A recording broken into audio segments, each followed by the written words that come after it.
Hello. Oh, why is that not closed? Gross. Ew. Ew. Dory, Cap, Carolyn, how are y'all?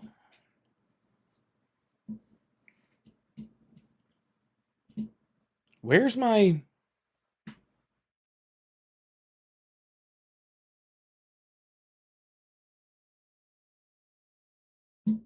Oh, it docked it.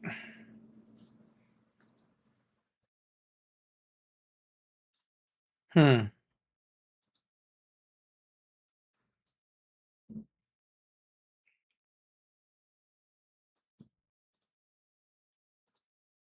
Interesting. That's not what I wanted. Why is it doing that? Why does it feel like every time I log on, there's something else wrong? Dax, what is going on? Tony, Tracy, Ryan, Gabby, Amy, really? Dave. I like that name. Amy, really? It's cool.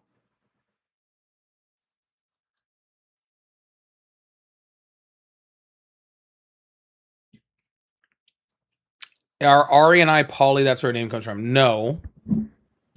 Also, I was Polly well before I met Ari. The name, I mean.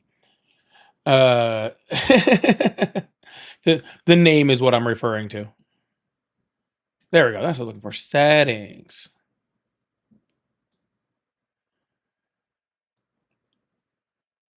Chat.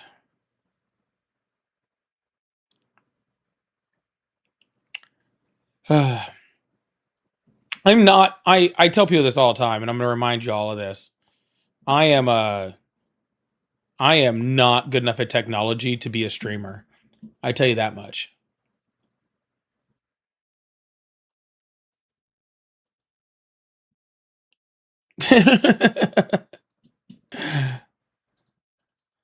I am not good enough at technology to be a streamer.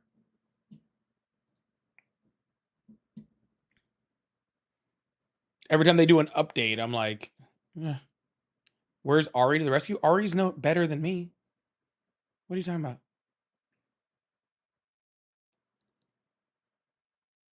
Ari to the rescue.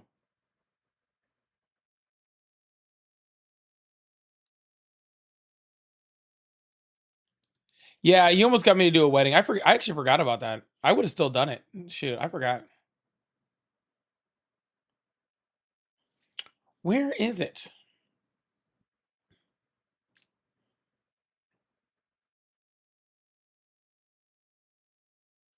You feel like you could be Polly from a financial aspect? Yeah, no, I understand that. I understand that. Let's split rent 3 ways.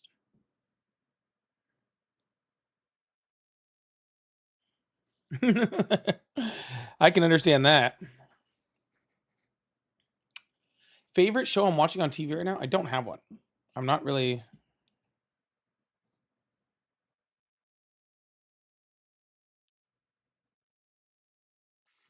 Yeah. All right, Corey's here, y'all. We can start.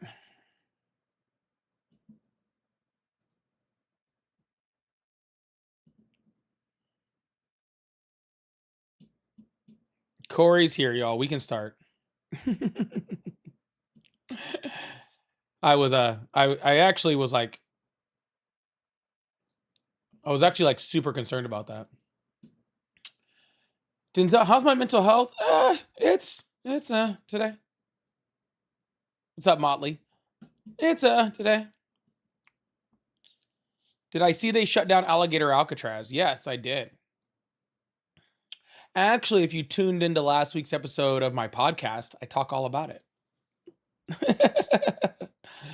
way to way to tell me you're not watching my podcast. I appreciate that.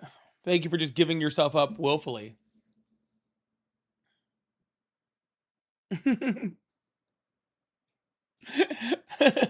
Thank you for just giving yourself up willfully. I appreciate that. You know?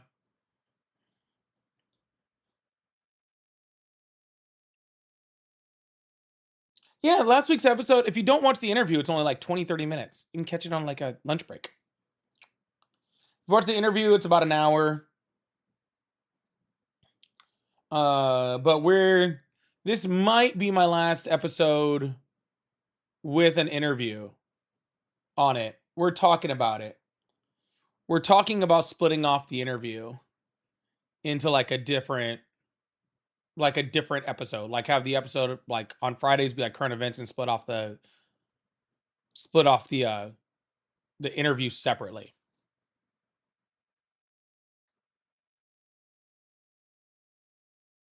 So we're in talks about it. We're just getting a big drop off on the interview.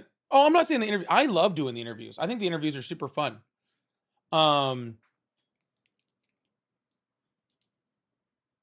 but yeah. No, they announced last week it was gonna shut down. So um yeah, it's not really the sad part is really like the reason why. I definitely watch them too. Watch them separately too. Well, that's I appreciate that. I appreciate that. It's just we're talking about it. We'll see. Because I have a bunch of stuff. Like I have a bunch of stuff from when I went to Atlanta. I have a whole bunch of content and stuff I want to release separately from that.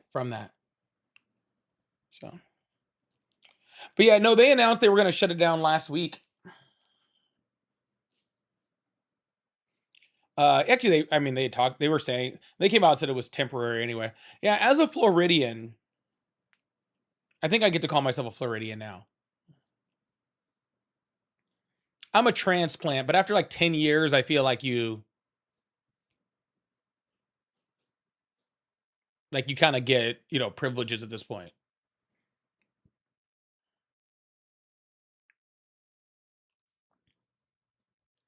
I think. Anyways, yeah, we were the ones footing the bill for that shit.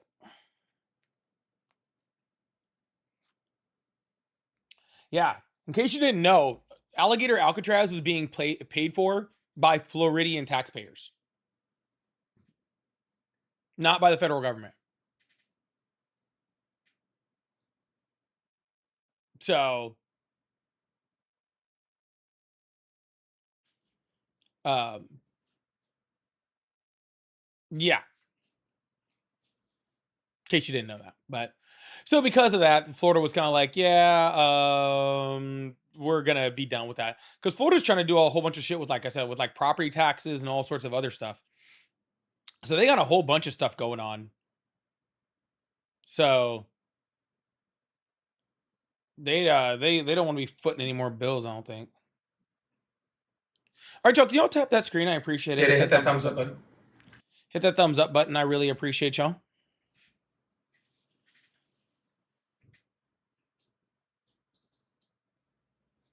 The interviews are good, but not relevant to everyone. Yeah, well, it's kind of hard when you're starting out to have interviews that are relevant to everybody, but we're working on it. But that makes sense. Anyways, y'all tap that screen, hit that thumbs up button. If you still support Trump, you can join the guest request box. And we can have a conversation, or you can call in on the number that's above my head. Yeah, hey, we're starting it out. We're just trying to see. We're trying to see what works. And like I said, if you guys have not been watching my podcast, if you liked the last one, you're gonna love this next one. If you hated the last one, I think you're also gonna love this next one because it is a lot different than the ones previous. All right, they are a lot different from the ones previous. So,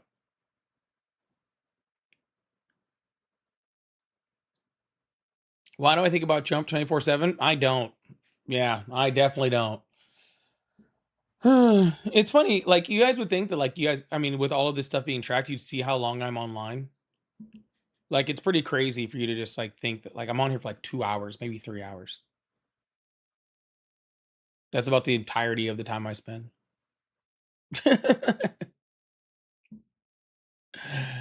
Um, let's debate low tier. Perfect. Well, now I know I'm not debating you. That's perfect. Thank you. So You can just loop, and you're gone. All right. That was easy. Oh no, I just don't debate people in my that come up on my chat and try to rage bait me up like RC's doing. As soon as you try to rage bait me up in my chat, I'm automatically not going to bring you up. See, I was getting ready to bring up RC, funny enough. I was literally about to do it, but the second you come in and start trying to rage bait me, I immediately just excuse you.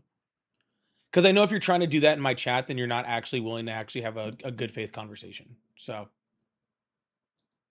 grow up first. Hello, how are you? I am great. Awesome. How old are you? 32. Awesome. Do you still support Trump? I do. Awesome. Why is that?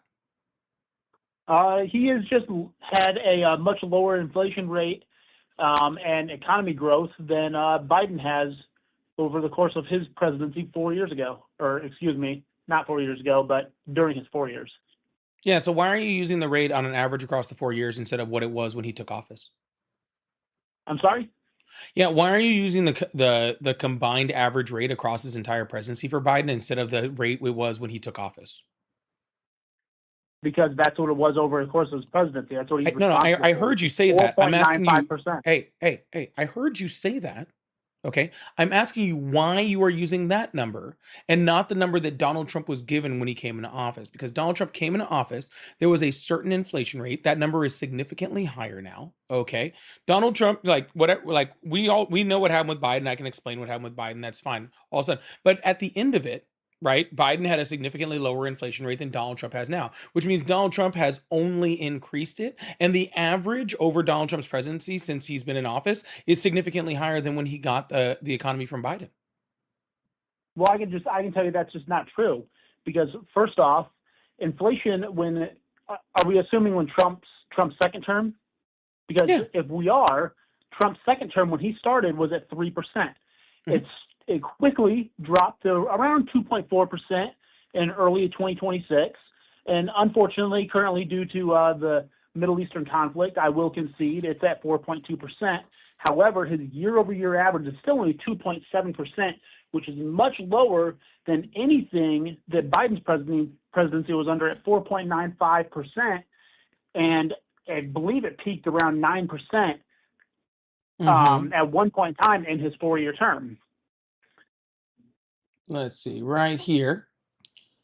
Let me put this on the screen for everybody. Okay. So this is what's really funny, and I he's purposefully using the number of collective because he doesn't want to talk about COVID. It's really funny how Trump supporters really want to talk about COVID and how that destroyed Donald Trump's entire economy when he was presidency, but never want to talk about it when it comes to Biden, which I find hilarious. Okay. But regardless, when the entire world's inflation rate went up because of COVID, right? Here's where I'll put it on the screen for everybody to see. All right. So here's where it peaked because of COVID, where the world's inflation rate went up to like almost 10%, very, very high. And then it dropped down. And this is where Biden recovered us. And then through all of like 2023, it was like just over 3%. And then, just in a decent rate right there, like 3.1, 3.3. By the way, that recovered faster than any like G7 nation, right? And then Donald Trump came in, and you're right, inflation rates dropped temporarily and then rose right back up to where it was for Biden. And now they are significantly higher at 4.2%. So why was the inflation rate high under Biden?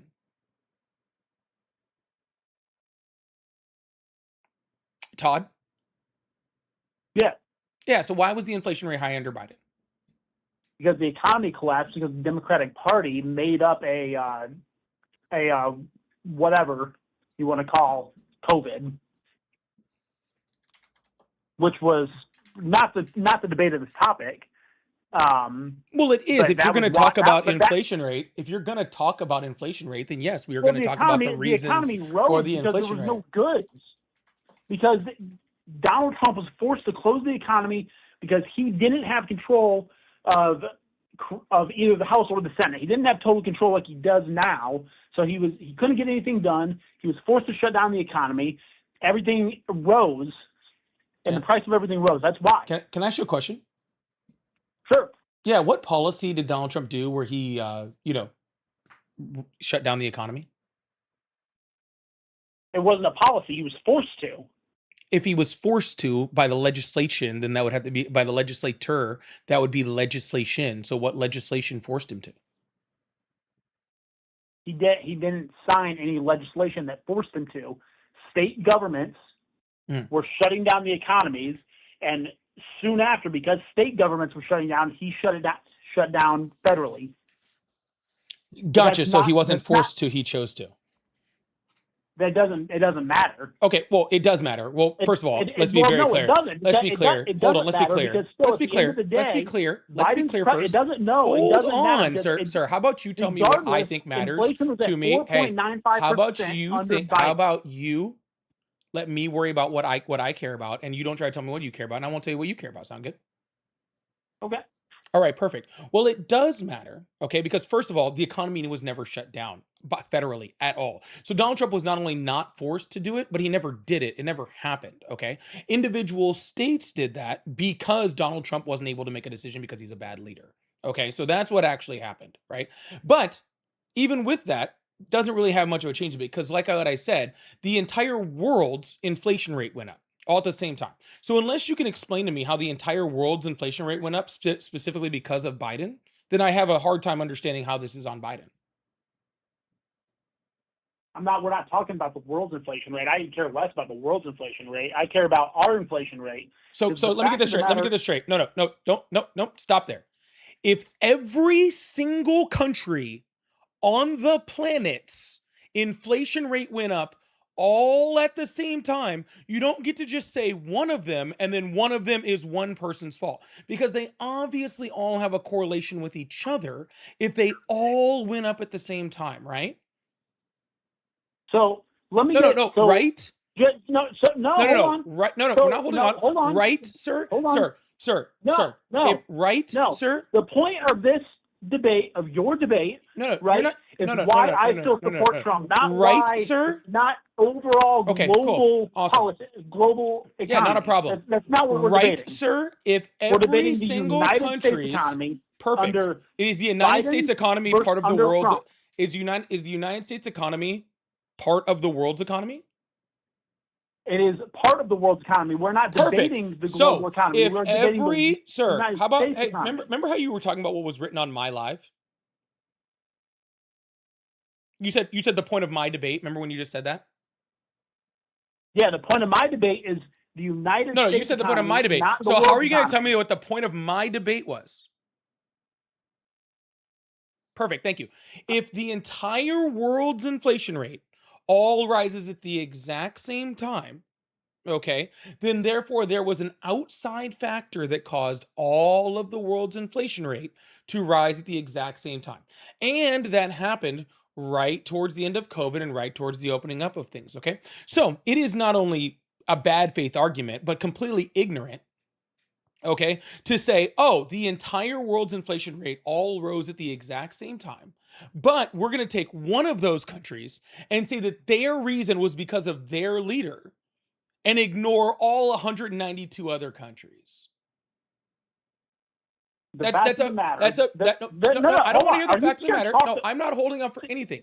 I am making a statement. Because you're just talking over me anytime I try to make a point. I'm talking over you? You're not responding to anything that I'm saying. Average inflation rate was 4.95%. Cool. Understood. I heard you the first 12 times that you said it. Okay? I heard you all 12 times that you've already said that exact thing. Okay? I heard you. Okay? These are very nice headphones. They are inside of my ear. Okay? I can hear your yell and your scream very perfectly. Okay? So you don't need to keep repeating it. Sir, it is a bad faith argument. Okay? No, it is not. Okay, it is. No, I'm not conceding anything. Stop talking. It is a bad faith argument to say that we are going to take one singular country when everybody's inflation rate rose all at the same time. Okay. And if you guys are questioning that, this is the actual world's inflation rate. All right. Look at this. Oh, 2022. The actual world's inflation rate all rose at the same time. All right. Then if the whole world's inflation rate started and it was right during COVID, then we can extrapolate from that. Look at that. COVID caused it. Okay. I'm not saying that the rate you're saying is wrong. I agree that your rate is correct. That's why I think it's ridiculous that you keep repeating it. All right. I'm saying that there was a cause behind it and we know it, right? So we can see that the spike under Biden happened because of COVID, right? So, and COVID wasn't Biden's fault. I don't believe it was Trump's fault either, right? I don't believe anybody, caused that to happen as far as the American president. So, and since that wasn't his fault, he can't be held liable for what happened, like what happened, just his handling of it. And his handling of it was that we recovered fast in any G7 nation, right? So he can't be responsible for that part. Now, on the other hand, Donald Trump's rise in inflation has been caused by two things. One, his tariff war, and two, his war in Iran, right? So those are two things that Donald Trump directly did, all right, to cause inflation. So unless you can explain to me how Biden caused the entire world's inflation, we can't really give him credit for that. But I can give Donald Trump credit for the things that he actually did, right? Sure. All right. So that's all I'm saying, sir. Yes, the inflation rate was higher under Biden, but we have a very good reason for that. Okay. And the entire world's inflation rate. So if Donald Trump was president during that time, the world's inflation and the United States inflation would have rose significantly. If Jesus Christ himself was the president during that time, then he would have came down. If whoever, John Smith, whatever character you want from history, whatever, Superman could have been president, doesn't matter. The inflation rate in the United States was going to rise. All right. But due to Biden's leadership, it lowered significantly faster than most nations our size, with most nations, in the G7, most industrialized nations, right? So that was not the fault of Biden, but Donald Trump's is. So why are you okay with Donald Trump, just doing things specifically that raised the inflation? All right. So let me go ahead and just get in front of this right now. In terms of his presidency currently, and the fact that inflation is around 4.2%, we've already hit that. I won't hit that anymore. I continue to hit that. Let me be probably the first Trump supporter to tell you that I don't necessarily agree with all of the reasons I don't necessarily agree with all the reasons why inflation rose. There we go. That's the word I'm looking for. However, I will justify it and I'll support it, because the whole point of going to war with Iran is because we were justifying national intelligence to prove that Iran was on the precipice of obtaining a nuclear weapon.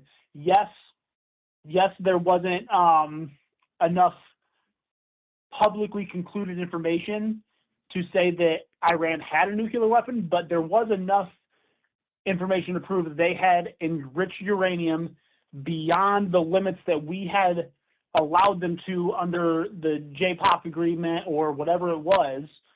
So we operate on classified intelligence to go to war with Iran and drop not nuclear missiles, but drop bombs on the Fordo facility. Okay, well, you're saying that there's classified information for that due to our intelligence, but the director of national intelligence testified in front of Congress under perjury that they were not trying to make a nuclear weapon at all. Okay, so why is it that instead we were operating on classified intelligence, rather than waiting for an imminent attack that could happen?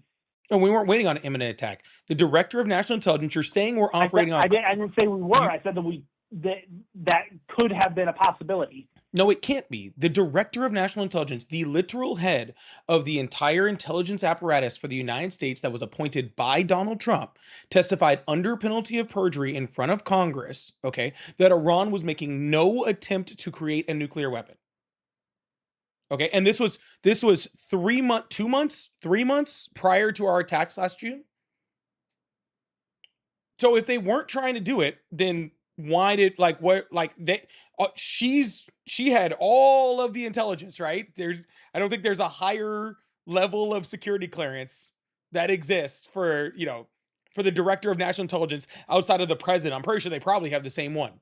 All right. And she testified under penalty of perjury that they weren't trying to build a nuclear weapon. All right. So if the director of national intelligence that has all of that intelligence says they weren't trying to make one, then what are you saying to say that they were trying to make one? Unless you're just talking about their... What's up? I'd like you to provide proof of that, because I can't find that anywhere. Sure. I can play the video of her testifying because it's on tape. Actually, I think I have a video on my profile of her saying it, to be completely honest with you. Go on, hold on. I'll go to my own account. Let's see. It was a little while ago because it was from last year. So it might take me actually, it didn't take me that long to find. I'm gonna need someone to explain to me how we went from this in March of last year. The IC continues to assess that Iran is not building a nuclear weapon, and Supreme Leader Khamenei has not authorized the nuclear weapons program that he suspended in 2003. To this. There she is. Oh, where'd you go?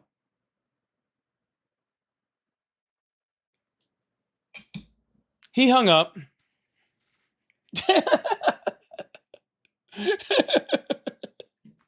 he hung up. I don't know why. He should have stuck around. I had a lot more evidence.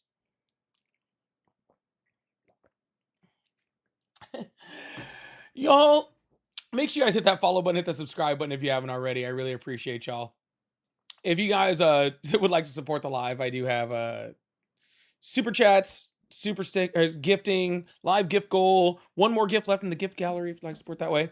And I also have pay links in the bio. They're also all just at Polypolitics, just like right here on all of them. So if you guys like support, I really appreciate that. This show runs only on your donations. So really means a lot to me. I also have memberships and super fans and stuff too. So I really appreciate those.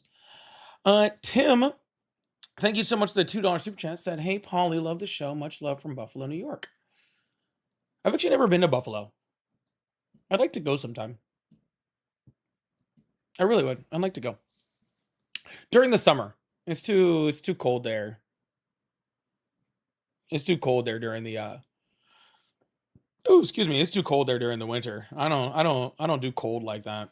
Hello, how are you? Hey, Polly, how are you? I'm doing great. I am definitely not a Trump supporter. Okay, I didn't think so. Not. But I listened to your conversation with that other guy, and this is the typical Trumpy mentality. They say they went over because they thought that Iran had a nuclear weapon. So what do? They go over and start a war with Iran. Now, if they think they got a nuclear weapon, what the hell are they starting a war with them for? That is a very, very good point, and one that I don't think I've ever personally brought up, like ever. Like, if Iran really was like a week away from getting a nuclear weapon, then why would we attack them if they had a nuclear weapon that they could literally attack us back in? Because according to this whole thing, they were like a couple weeks away from being, from having a nuclear weapon. And now we're like 14 weeks in, which means they literally could have literally just created a nuclear weapon in this time and then used it, as an attack against us, which is crazy. So that's actually a really good question. I appreciate that. I am going to drop you down so I can make sure I can get some Trump supporters in here. But thanks for the good point, man. Okay. I appreciate you. That's okay. Thanks, Polly. Yeah. Yeah, no, that's a really, really good point. Really, really good point, honestly. Yeah, they could have made one, and they could have they could have made one and attacked us with it by now. They could have made one and attacked us with it by now. Anyways, if you still support Trump, you can call on the number on the screen or join the guest request box. I appreciate y'all. I really wish I had gotten to continue that conversation with that guy. I thought the conversation was going pretty well. I thought the conversation was actually going pretty well. To be completely honest with you, I wasn't getting upset or nothing. But yeah, no, this whole Iran thing is just a joke. They don't have they're not getting a nuclear weapon. They're not trying to get a nuclear weapon. They probably are now. They probably are now trying to get a nuclear weapon because they're, whatever. But yeah, it's no, and then they just, I think, did Iran just sink a boat now too? I heard I think it was like a couple hours ago. They were I think they just sunk a boat going through the strait. So now we're like, who knows if the ceasefire is back on or if we even have an MOU anymore. Like they like they literally Yeah, it was a cargo boat. I didn't get to read too much over it, but yeah, they attacked something. They attacked something, and it just shows that they like they have no control over what's going on in this war. Like, truthfully. Like, they have no control over what's going on in this war. They have no ability to actually negotiate this thing. And JD Vance is just the worst person to be doing any of this. All right. JD Vance is just the worst person to be doing any of this at all. That dude, did you see how he gets snubbed by the Qataris?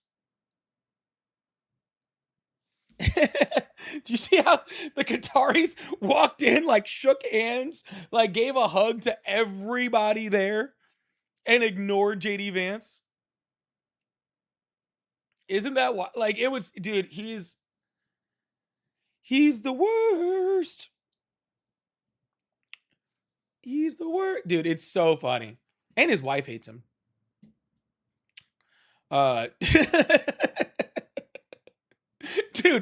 Dude, you want to talk about, we talk about like Donald Trump not getting respect on the world stage, right? We've talked about it many times in this live, how he's gotten laughed at the UN, how he's like, like all these things. And he's gotten laughed at and all these things. And it's just, JD Vance is even worse somehow. Like, JD Vance is even worse somehow. It's crazy. Like, nobody respects this dude. Like, at all. Like, nobody respects this dude in the slightest. He is just oh my god. Even his wife don't respect him. Do you see that shit that they came out with? Yeah, oh dude, I saw the knee touch. Don't worry, I saw the knee touch. Dude. I have enemies that I've touched more affectionately than JD Vance touches his wife. Like, literal enemies that I've touched more affectionately than JD Vance touches his wife, bro. That shit is wild. She she that little and then he was like, that video afterwards, like where he was like, he's like, yeah, I'd like to have like 9 kids, but it takes 2 to tango. It's like, bro, you're really on here just telling me that your wife don't want to freaking like hook up with you? Is that what you're telling me? Like,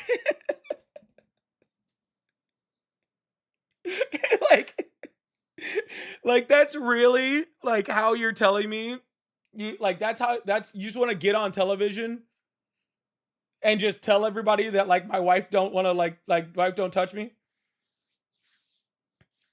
Yeah, that's how you doing? Like, that's really what it was. It was just like a knee slap. Like, how you doing? How you doing, champ? Good to see ya. I'm telling you, that baby ain't his. I don't care. That baby is not his. Okay? Like, zero chance. I don't know whose it is, but it ain't his, bro. I'm not sure if any of those damn kids are his. Maybe the first one. maybe the first one.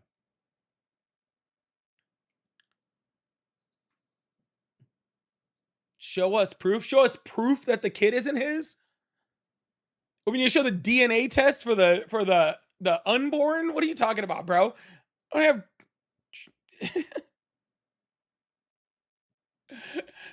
The fuck are you talking about? I don't have any proof of it. Besides his complete lack of game and his complete just grotesque personality. You know? Besides that, I have nothing. Besides that he's just the most unlikable human being that's ever existed, then yeah, besides that, I got nothing. Hello, how are you? Hey, Paulie!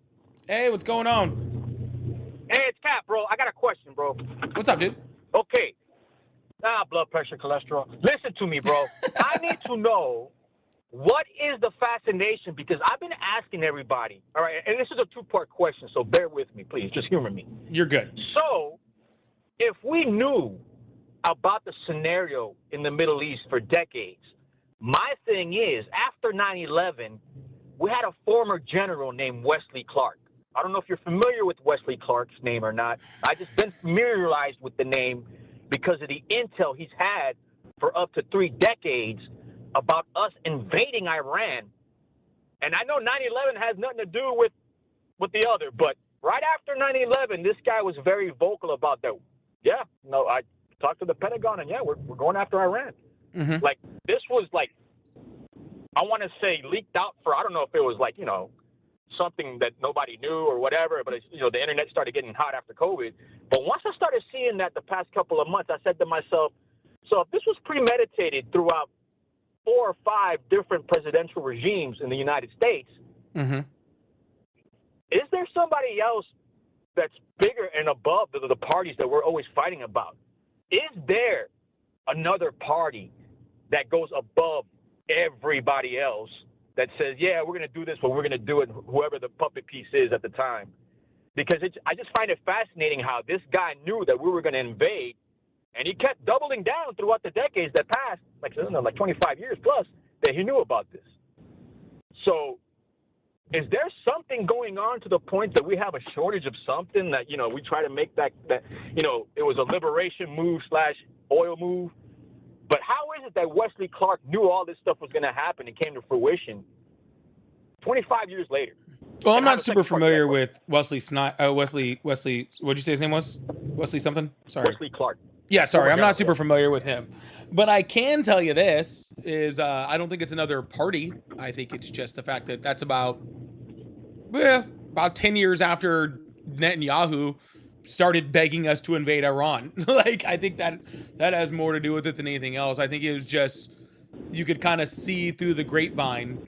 He could probably see through the grapevine that sooner or later, especially, about 25 years ago. So that would have been under the Bush administration, and Bush was kind of an idiot.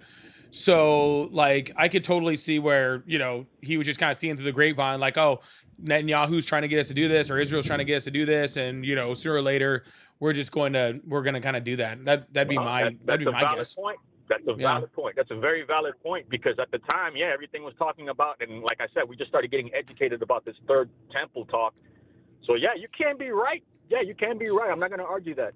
My thing is, and this is my second part, the scenario going down today with the immigration ruling from the Supreme Court. Yep. Does that have anything to do with the situations going on in the Texas border? That I hear now there's another caravan that pretty much got stopped before it even reached.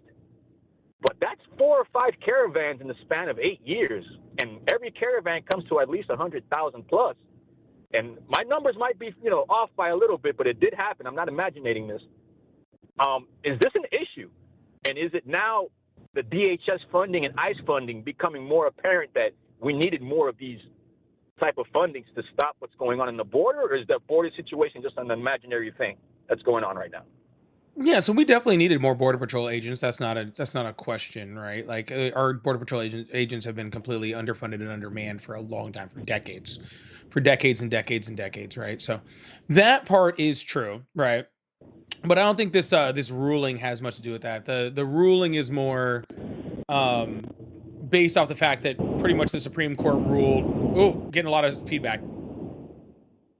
Oh, sorry. Oh, there you go. Cool. Yeah, it was just very loud for a second.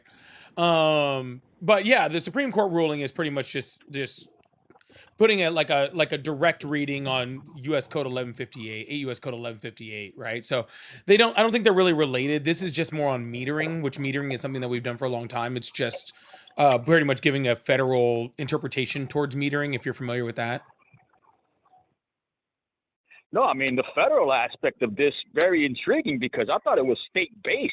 And now that the federal is involved, I mean, I think the states are trying to say, yeah, I think you guys were right. Am I far off on that? No, so immigration has always been a federal thing. It's actually specifically states like that. It is not a But I heard sanctuary state cities thing. have their own rules when it comes to state-based. No, so sanctuary cities is only on whether their local law enforcement, like actually helps federal immigration forces. So, like if the LAPD decides whether or not they're going to assist, ICE. That's what a sanctuary city is. And sanctuary cities say, no, they're not going to do that. Like ICE still has the authority to do immigration enforcement, but they don't have to force a local police department to do it. So that's all a sanctuary city is. But no, like Texas doesn't have the right to patrol their own border. That's why when they tried to put up wire and stuff at the border, the Supreme Court even said that they couldn't put up that razor wire because it was actually on the border, and that part was actually federal jurisdiction. Same reason why like the Texas National Guard can't do immigration enforcement at the southern border, right? So this is why like, so that doesn't actually fall under it. What this is saying is that the federal law enforcement that could already, whoa, you're hitting a lot of buttons, man. Sorry. You're good. The federal law enforcement, so pretty much the ruling today about asylum, for all of you guys that haven't heard about it, which I'm sure that all you incredibly intelligent people already have. But what it pretty much said was that, because 8 U.S. Code 1158 says that you have to be on U.S. soil in order to seek asylum. What the generally like just done thing was, if you showed up at the southern border, that was like considered like, okay, you're here, so now you can kind of seek asylum at a port of entry or whatever. This is saying no, until they're actually all the way on here, then you can deny them. So you can sit at the southern border, you can lock it off, and if someone says, hey, I want to seek asylum, you can just say, nope, we're not allowing you to step on U.S. soil, so therefore you can't seek asylum. That's pretty much what they're saying. And they've always done like a certain amount of meter.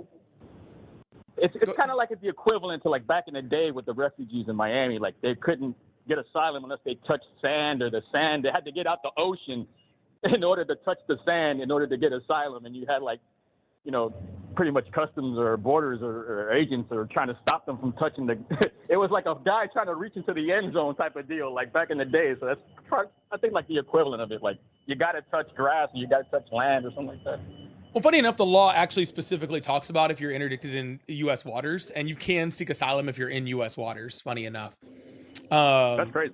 Yeah, so that actually is legal. You are allowed to, like, it actually, I can bring up the law, but it actually specifically says you must be on U.S. soil or interdicted in U.S. waters, right? So, yeah, but I do remember what you were talking about. But yeah, pretty much that's it. So it'd pretty much be the equivalency of being like, hey, your boat has to land like on U.S. waters. What the Supreme Court pretty much said is you can put a giant net around like the water, and just as boats are coming up, you can just kind of turn them away and push them back the other way, right? Like that's essentially what it's doing. Yeah, I remember that. All right, man. Yeah. So me leaving in closing, I would like to have the chat have to do some homework to find out the difference between socialism and DEI, and is that becoming a conflict of interest in the House of Democrats, and does the House of Democrats need to have their house in order? It's insane. Yeah, man, you have a good one. Cap's over here giving y'all homework. Hell yeah. All right, thanks a lot. Hey, W's in chat for, oh, Jesus Christ. I almost clicked the wrong thing. He hung up around the wrong time. W's in chat for caller. Those are great questions, and got to allow me to talk about some fun stuff too, so I really enjoy that. So yeah, if you guys haven't heard about that Supreme Court ruling, I mean, really what it's going to do is, what it's really going to do is pretty much encourage illegal immigration. Like that's the way I read it, man. That's the way I've looked at it, is it's pretty much going to encourage illegal immigration, which is wild, right? Like it's dead on what it's about to do.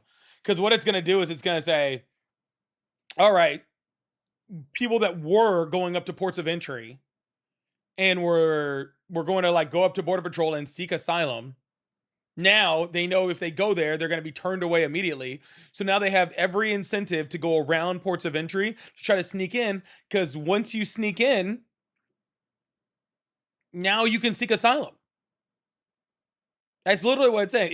If you try to come here through a port of entry, they don't have to allow you. But if you sneak in, then you're on U.S. soil, so you can do it. Isn't that crazy? Isn't that nuts? So, and again, metering, like, I will say this, okay? We do need to be able to limit, like if we have an influx of like asylum seekers, we need to be able to bring them in like in swaths. You know what I'm saying? Like we can't just do all of it because it's just an overwhelming thing for Border Patrol, right? So we need to be able to bring them in swaths. So under an administration where they would actually do that humanely and legally and like all that sort of stuff, I don't have a huge problem with that. But with this one, they're just going to say no asylum seekers because they've already pretty much tried to shut down asylum seeking completely anyway. So, yeah, so what would be the surprise in them doing it now? It's really kind of sad. Board, thank you so much for the $10 super chat. Said, lest we forget when Biden tried passing a bipartisan border policy and it was torpedoed by a Trump tweet as a topic to run on. Lest we forget the Langford bill. Lest any of us forget.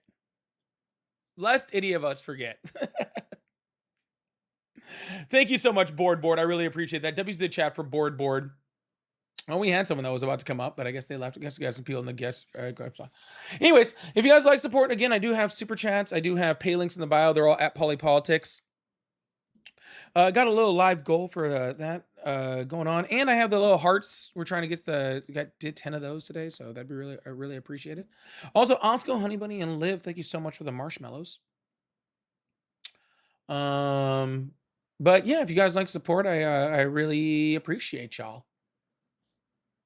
Thank you guys so much. I will add that to my little live gift goal over here. See if we can see if we can hit that live gift goal there. Hello, how are you? How's it going? It's going great. How old are you? 24. 24. Awesome. Do you still support Trump? I do, unless you can persuade me. Well, let's give it a shot and see what happens, huh? All right, let's go. All right. Why do you still support Trump? I just feel like his character is, I guess, strong for the nation. I mean, I'm not particularly happy with what happened in Iran. I think I'm not the only one saying this, but I still feel like it was definitely needed. The regime had to be overthrown at some point, even if it isn't complete. Hopefully it changes. I'm not really sure, but I just feel like even though things haven't really planned out the way how he wanted to, I still feel like his heart's in the right place. Yeah, so first of all, we never did a regime change, nor did we ever attempt to do a regime change. So I don't really know what you mean by that. We're actually negotiating with the regime.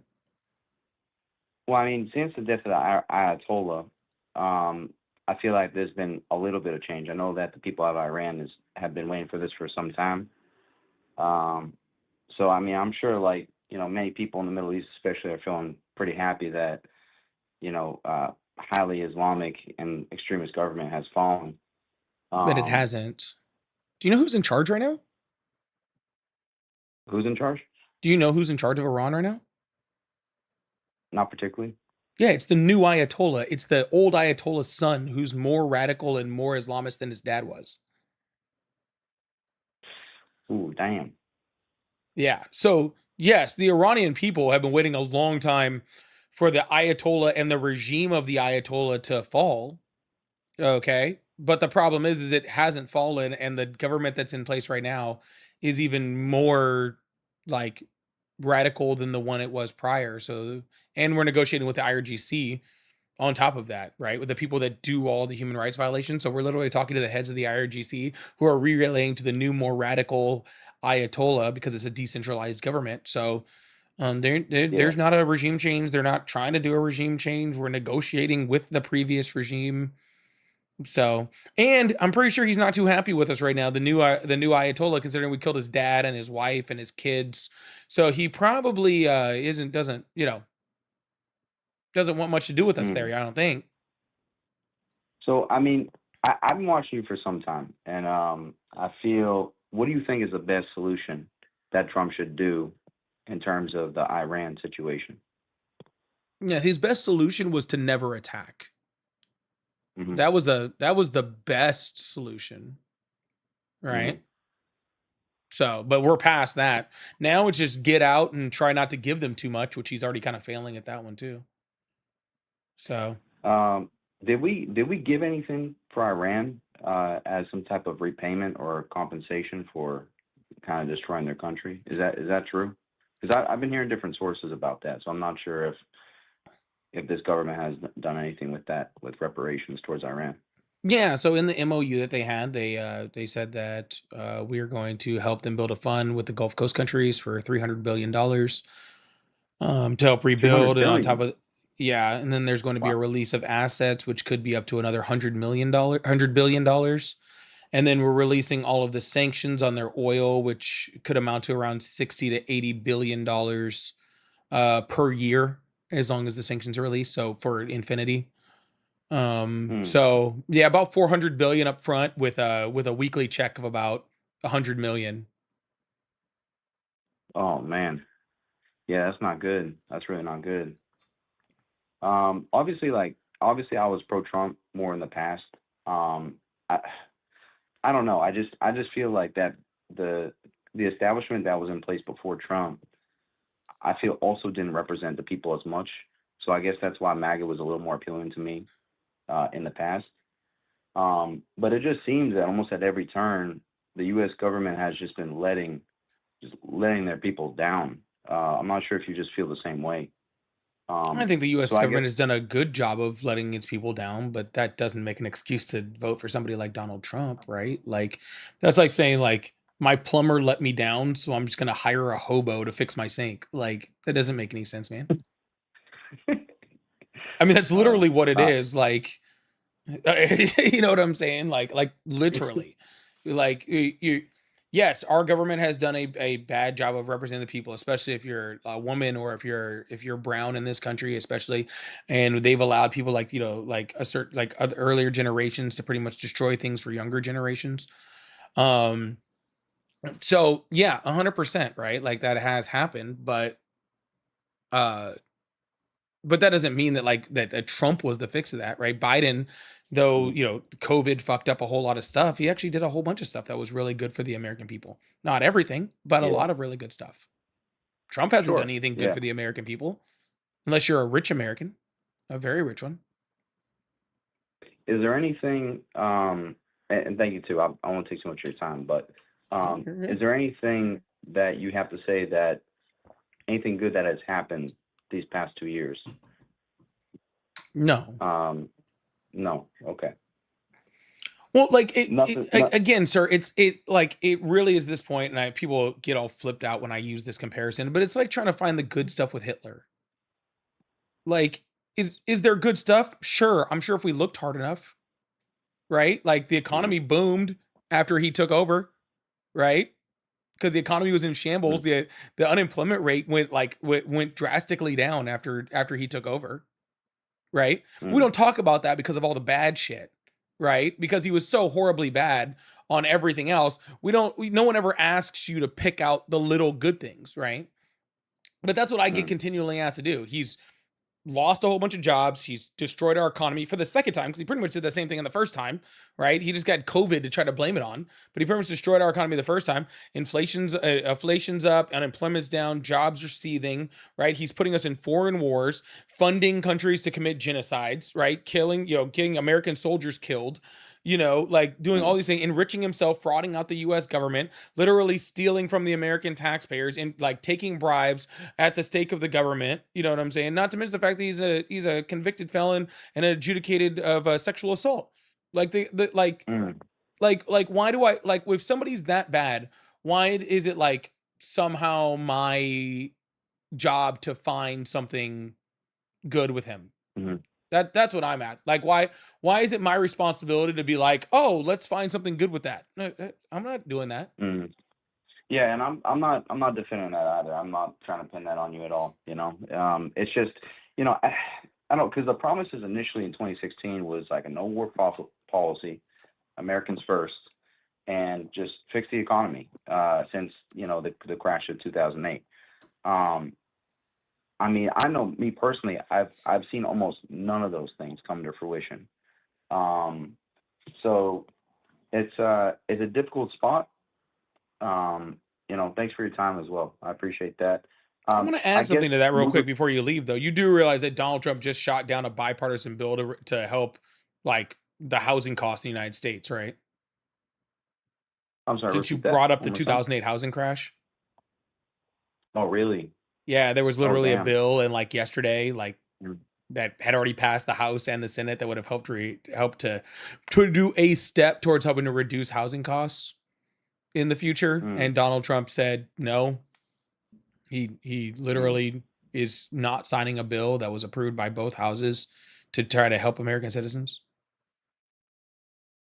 So, did he explain at least why he decided to turn down the bill, or was it just like, Yeah, oh, because I'm he's mad that just they didn't sign coming a back? different bill that would have restricted millions of Americans from being able to vote. Mm. Oh yeah, that's the ID law, right? That he wants to. Okay. Well, it's not an ID law. Let's Um. be clear on that. But yes, that bill is what you're talking about, the SAVE Act. What will be the correct classification of that? Because I feel like I didn't A describe that violation of well. the Constitution would be the correct one. But no, it's generally a poll tax like that. I mean, that's really what it Poll is. tax. That's not a joke. Hmm. It's an act it's not a matter of ID. Every state has, makes you show some form of ID, whether it's at voting or at registration, then bumps it against your ID that you've shown before, like some form. Um, Mm. but outside of that, what this was going to require you to do is to have you prove your citizenship when you went to vote, right? Which would require you to either have your birth certificate or your passport on top Mm. of a photo ID, right? And there's millions of Americans that don't have access currently to their birth certificate, or they don't have a passport, right? And then so charging people in order to do that is a tax in order to vote. That's essentially what it Yeah. is, right? And it's just disenfranchising just generally poor people, right? But that's why he wants Hmm. it, because people with, people that, that need, more of a step up, that are lower on the income bracket, tend to Hmm. vote for more social safety nets, and the Democratic Party tends to provide those, right? But it also Yeah, affects and people that were like yeah. women that got married, like that, their birth Hmm. certificate doesn't match their married name.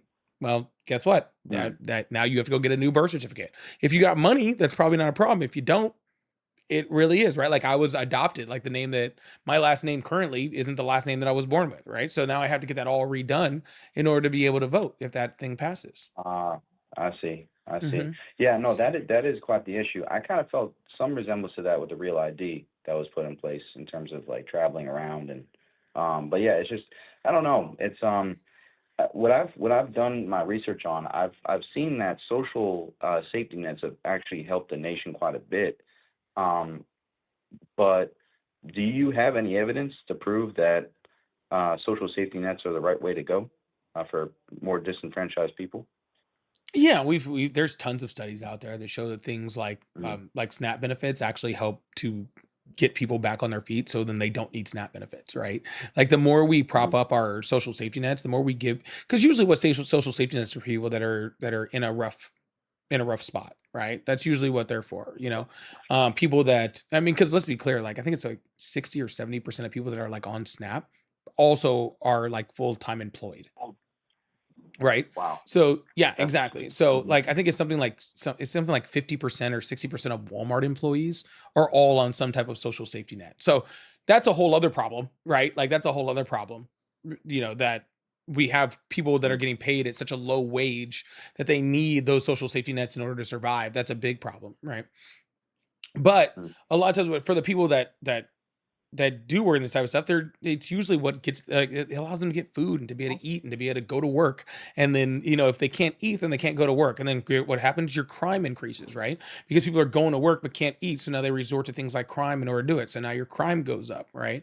And then but like well, I guess I can go two ways here. One, on a moral standpoint, just making sure that people that need to eat can eat, I think is just a morally good thing that people should do. But on top of that, we see that countries with like very, very strong social safety nets have better quality of life, right? They're happier, they have higher incomes, right? Like on a median levels, countries like Sweden, like Finland, like Norway, countries like that, right? They Yeah. actually we see that the stronger the social safety nets are, the better off like their people are, because they don't have to worry about that. Even if they end up being taxed more, right? Even if their taxes are raised, they have to worry about so little when it comes to that stuff, that all the money that they have can go to things that they actually really want to do, right? Mm. So, but So they I guess also have in great terms, things like very long paternal and maternal leave, like universal health care. There's a whole list of other stuff like that. So yeah. okay. Well, I mean, you definitely give me a lot to think about for sure. Because the thing is, like, I, now I'm at a point in my life where I feel like it's not helpful to get all your media from one outlet, right? So I'm trying to have more like a holistic approach. I am interested in getting to local like politics at least. So I mean, I really feel like all that's important. Thank you for sharing that. I guess my next and last question for you is, um, what do you feel is the best avenue for the nation in terms of a candidate or a future candidate for the next election? Do you have anybody that you have eyes on, or anyone that you think can fix the situation, or should we just start from a grassroots level and just change everything radically? I mean, I have a bunch of people on my mind, right? But we'll see how they pan out. It can Yeah. go a whole bunch of different ways, right? Like so. But no, I don't think we should be looking. I think we should be looking at the midterms right now. I think that anybody that's talking about the presidential election in 2.5 years is losing sight of what's going on. Right now, we have a president that's out of control. We have a president who is, um, that is, using, is using every loophole in our government to enrich himself, to put the country down, like to lift himself up. Uh, and so because of that, I think that you would need to use the midterms to actually put a check on that president. And if we don't do that, then we're in a lot of trouble. I think that's the Mm. big thing. So you need to be focused on getting in candidates. And like I said, like it doesn't even like, even if you're like, I'm never voting Democrat ever, like whatever. You better put a Hmm. Republican then in there that's willing to check Donald Trump too. Or if you live like in Mm. a place like where I live, where the rep is almost guaranteed going to be Republican, you better be willing to put a candidate in there that's even a Republican that's willing to stand up to Donald Trump, and not one um, Yeah. that's just gonna fold over. Someone said Massey. Massey voted with Donald Trump like 99% of the time, by the way. Just thought I'd let y'all know. Like he didn't Okay. really stand up to Trump. He stood up with Trump on the Epstein files. That was it. But like everything else, he pretty much folded. Like he's like Hmm. if it wasn't for the Epstein file stuff, he like he he would have just been another cog in the thing, but whatever. We Yeah. need people to stand up against that type of stuff. So, but All yeah, right. that's the way I see it. Yeah. All right. Yeah. Thanks. I appreciate it. Yeah, absolutely. Yeah, and again, I give Massey props for standing up for that. I think that that's awesome. I do give him props for that. I think that's a good thing.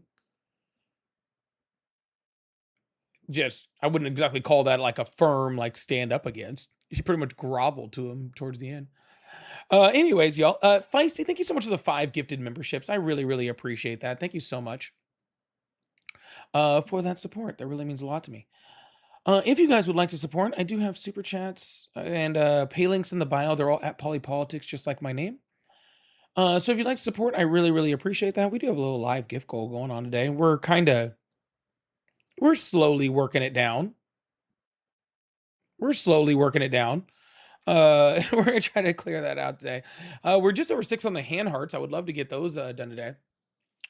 But yeah, I have pay links in the bio. They're all at Polypolitics. So if you'd like to support that way, or super chats, or like goals. Also, I have one more thing on my gift gallery, which is just the meteor shower. So if you guys would like to hook that up too, I appreciate that also. Yeah. All right. Let's see if we can bring somebody up. Let's keep this thing going. I don't know who we got here.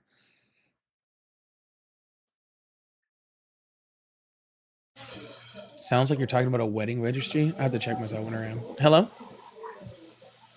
All right. That sounds like it was an accident. Hello, Hello. How are you? I'm doing great. Awesome. How old are you? 19. Awesome. Do you support Trump? I do. Awesome. Why is that?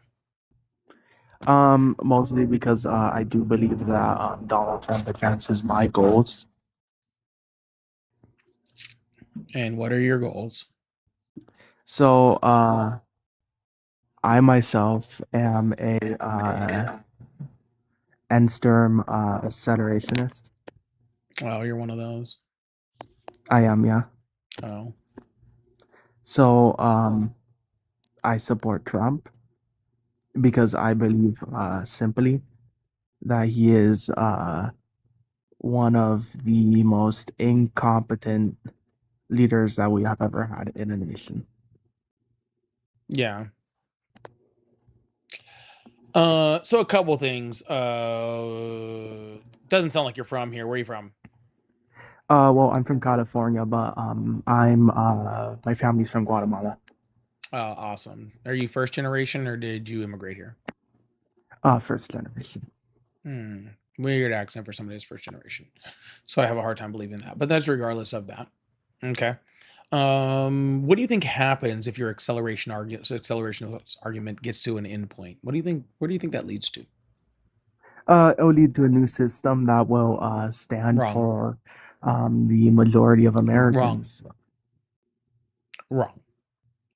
See, this is where reading history books is so important. Okay. This is why this accelerationist argument fails every single time. Because if you look at like hegemonies for like the history of the world, right? Nothing accelerates to a just slightly better system after a horrific leader destroys the country. It always leads to a fall of that country. Well, I'm not Right? arguing. So for what you're the- literally arguing for is for the complete loss of everything for Americans, right? You're the hegemony of Americans, the power of Americans, the ability for Americans to be able to, you know, do what we do globally, for us to be able to live the lives that we live in some type of like comfortable fashion without having to, you know, be, you know, in a like a starving nation, or, you know, go through like a huge retraction of our GDP, right? So what Yeah. you're actually advocating for is for all of us to fail, and for us to fail miserably bad, and for the entire country to be destroyed and probably be taken over by another country, right? To probably just Well, be I doubt just say, well, America would be taken over. oh yeah, but no, it is, because that's where your accelerationist argument leads, right? If Well, it's no, not, if it's not taken over, then your accelerationist argument failed, right? Well, no, my entire argument is basically that the United States will accelerate to a point where people become revolutionary. Yeah, that's not going to happen, right? The way Why you do you said think it. it won't happen? Because that's not what Donald Trump's leadership leads to. Okay, Donald Trump's Then how leadership doesn't come lead to a there's been revolution.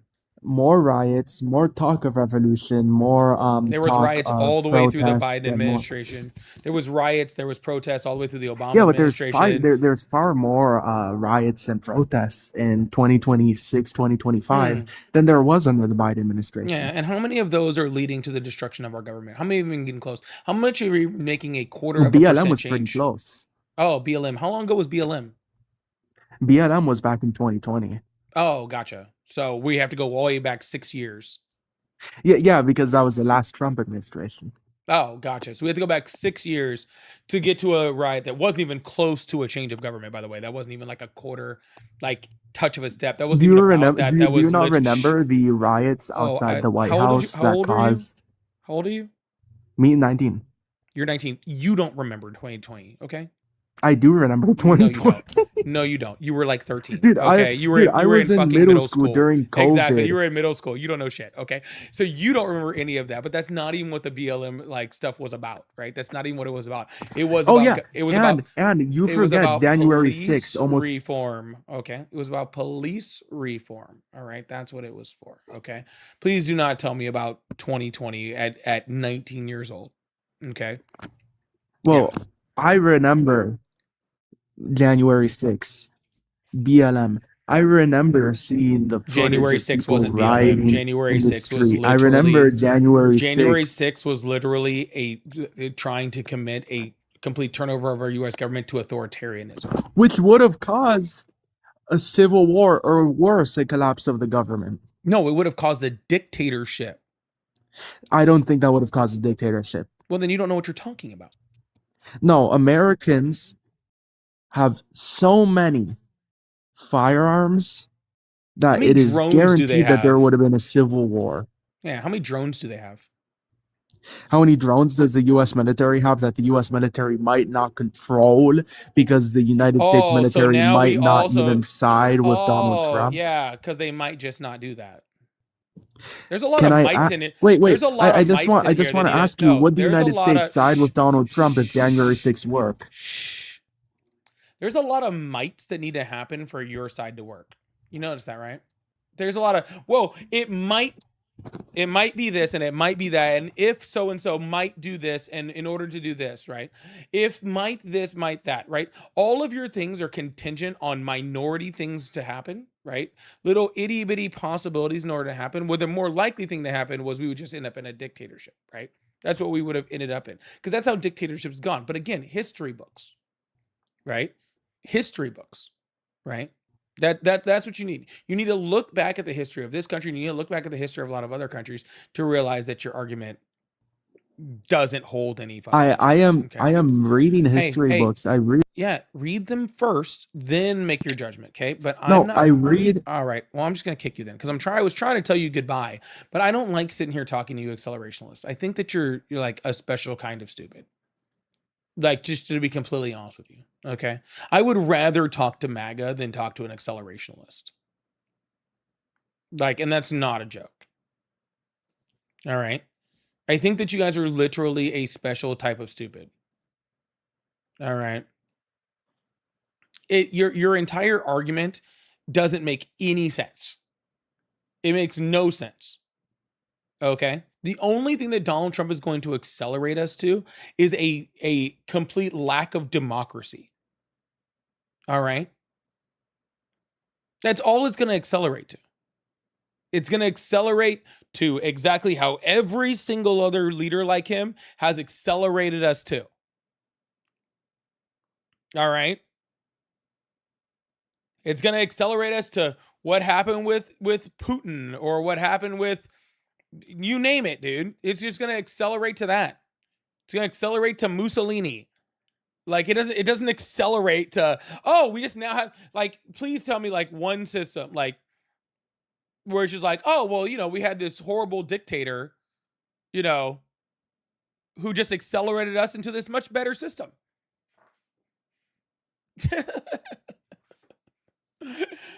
Yep, we had this acceleration to like just an entirely better system. It was so great. It was so awesome. It's never happened.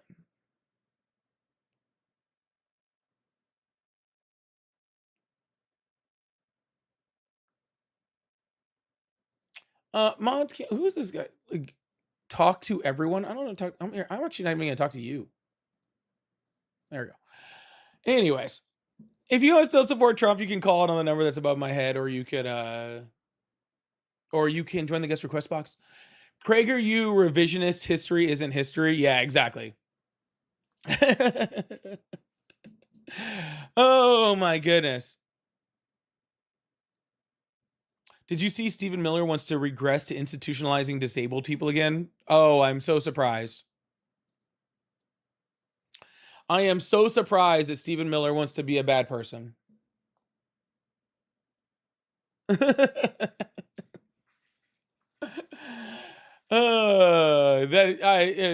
Really, Stephen Miller's not a great guy? Stephen Miller's not a great guy. Yeah, there were some wild Supreme Court rulings today, though, wasn't there? Jesus, there's some wild Supreme Court rulings today. The refugee one, I think, is the one that gets me. The refugee one is definitely the one that gets me. Like, you're literally going to sit here and argue that you want people to just do things the right way, and then you take it to the Supreme Court to make sure that people can't do it the right way.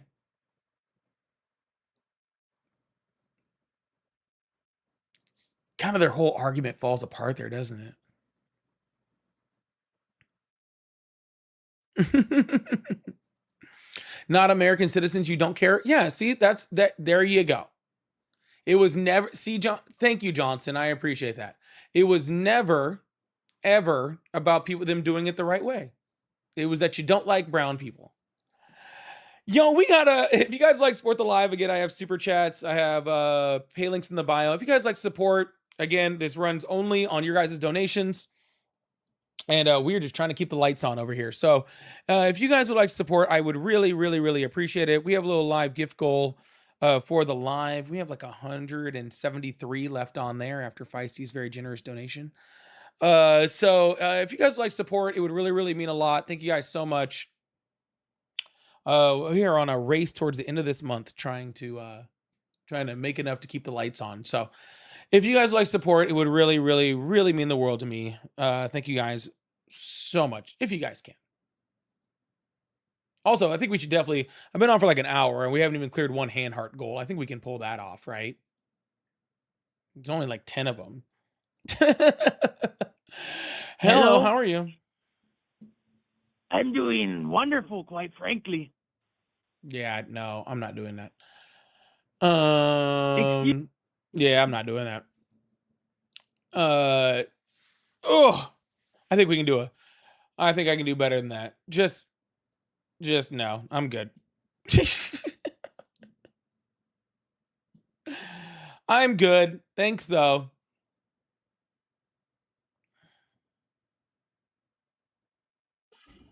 Hello, how are you? Hey, what's going on, man? Hi, how old are you? 32. Awesome. Do you still support Trump?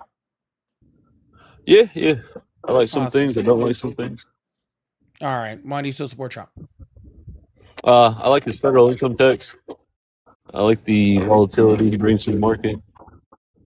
Those are the two major things. You like his income tax? Federal income. Yeah. What about it? I like the percentage drop in the brackets. I like the increase in the salt. You do realize that he, like all the rest of his policies, well outdid any savings you saved on your taxes, right? So you actually, for the average American citizen, they actually spent more money, especially with things like tariff costs. Oh, I make too much, but I get a COLA every year in July, so it kind of offsets all that. How much did you save in your taxes last year? Roughly 13,000. Oh, that's pretty good. Yeah. Well, I guess you would like it. Yeah, if you just don't care about anybody else, and you just are cool with just taking your tax cut at the expense of everybody else, then yeah, I guess you would like Donald Trump. Well, it's not necessarily just for myself. Well, it is for my though, family, because the average community American around. lost money on Donald Trump's tax policy last year, and so any increase that you had, you were actually taking from the loss of all those other people. Well, I think a lot of individuals perceive it as that way because they're saving more money on their paycheck throughout the year, not letting the government withhold it all year long. So it's pretty good. Oh, well, it doesn't matter how people perceive it. I'm letting you know the reality of the numbers. The reality of the numbers is that people lost more money, right? Because they saved money in their taxes, but they lost money due to the inflationary stuff of Donald Trump's trade war. And now they're losing even more money on top of that, because not only are they getting that, but now they're getting increased price costs due to the increased fuel prices, and those are going to expand well past any Iran war, and those were purposeful by the Trump administration. So these are all things that people are paying a lot more on, and that's well exceeding any money that they got from their reduced taxes by a long shot. So I will agree with you there. Yeah, I think come September, we're going to get a rate increase from the energy costs that we just went through. So you might see a little bit more hurt. Well, you're already seeing the increase when it comes to consumer goods and prices, groceries, everything else, right? Because in order to move anything, you need gas, you need petroleum, you need oil, right? So when the oil price spikes, so do the prices of everything that we buy. Well, yeah, every transporting, making, creating, every good and service requires fuel. So, it's Exactly. going to roll over. Sorry, there's like a little echo or something. It's pretty annoying. I heard that as well. Yeah, I didn't have it with anybody else, but you got a little one going on. Is that better? Yes, it is. Oh, oh, is it? Okay. Wait, check. Yeah, it's better. All So right. anyways, we were talking about the volatility of the market. Why are you happy about a volatile market? Oh, that's where you make money, man. That's where you make Especially, money. I mean, I Maybe. trade it. I got some investments into some other things, oil and stuff like that. But I like to trade it. Yeah, well, again, sir, if if you're at the spot where you have the expendable income to put money into a volatile market, you are doing better than most. But again, that's at the expense of a whole bunch of people's retirement accounts and everything else who are experiencing pain from that same volatile market.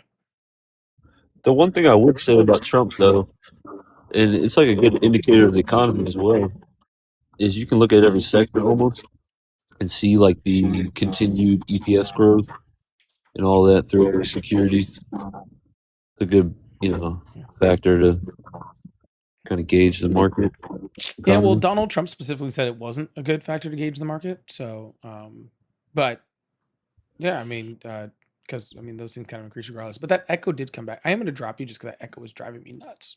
Not because you said You're good, anything man. wrong, but that echo was driving me nuts. But you have a good one, okay? All right, take care. Yeah, no offense to that guy. I would have sat there and talked to him, but that echo was rough. Lindsay, thank you so much for the 15 over on PayPal. I really, really appreciate that. Thank you so much. That really, really means a lot. Now you're making me do math.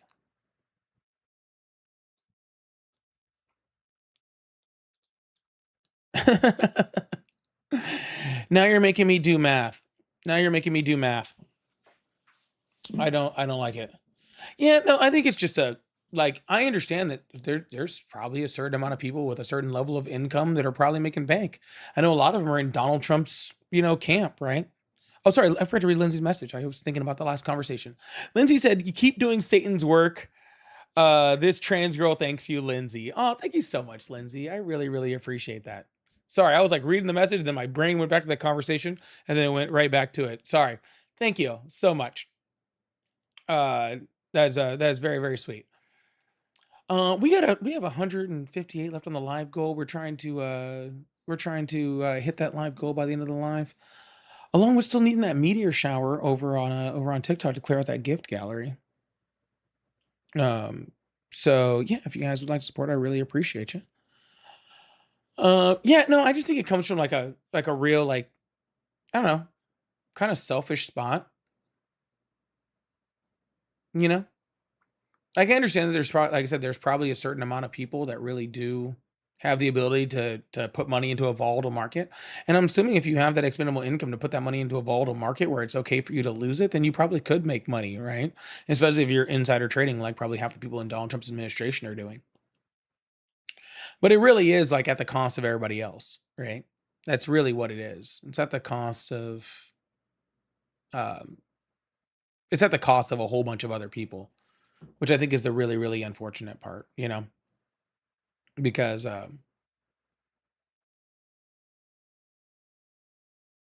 yeah, I don't know.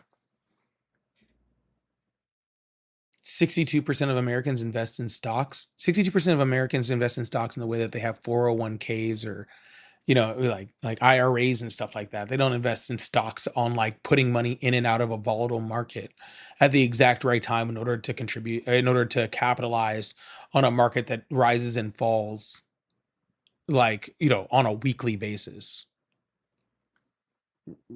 That's a big difference, right? They don't do it like directly, right? That's not how that works. What this guy is pretty much saying is he has the money to just literally just put, I'll put $10,000 on whatever, you know. I'll put $10,000 on a whatever to try to try to make a couple extra bucks.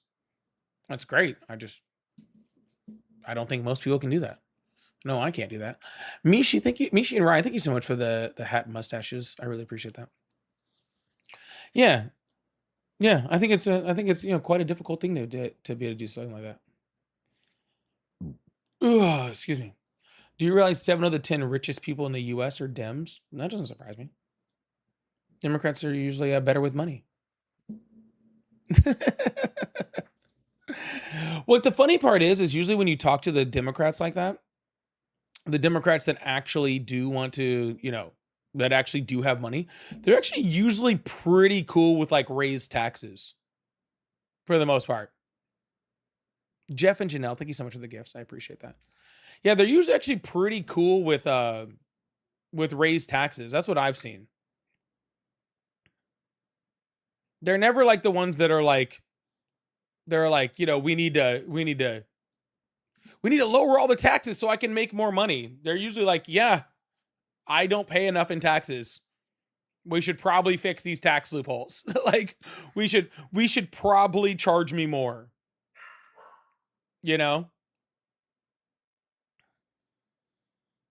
We should probably charge me more. Most of them are pretty cool. There was some guy I saw in I think he was was it China? I think it was China. He paid something like $8 million in taxes last year or something. And he was asked about it and he was just like, oh yeah, that's part of my civic duty as a citizen is to pay taxes. So that's just part of it. Like not a big deal. Yep, I'm happy to be a part of my country. That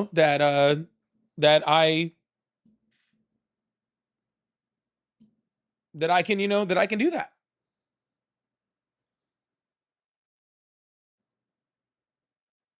Wasn't even that big of a deal.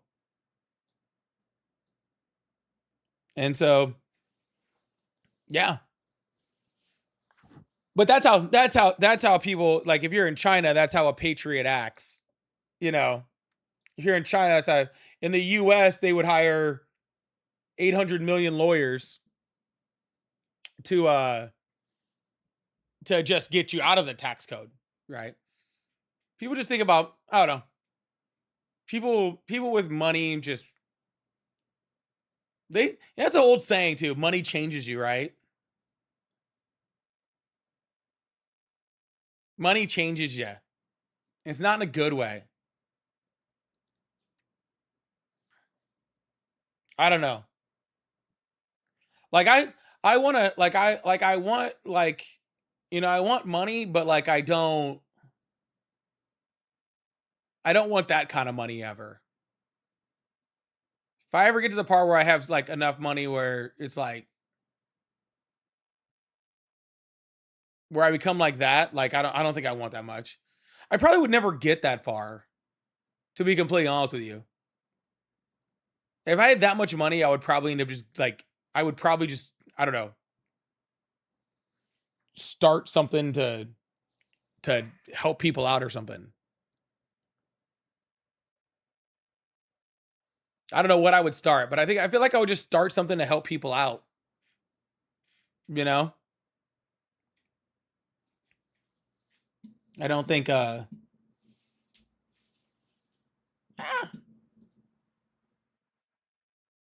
yeah. Like I'm cool with some.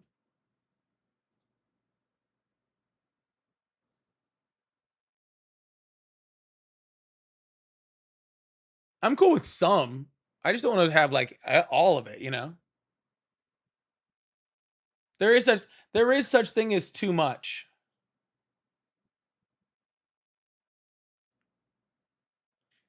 There is definitely such thing as too much.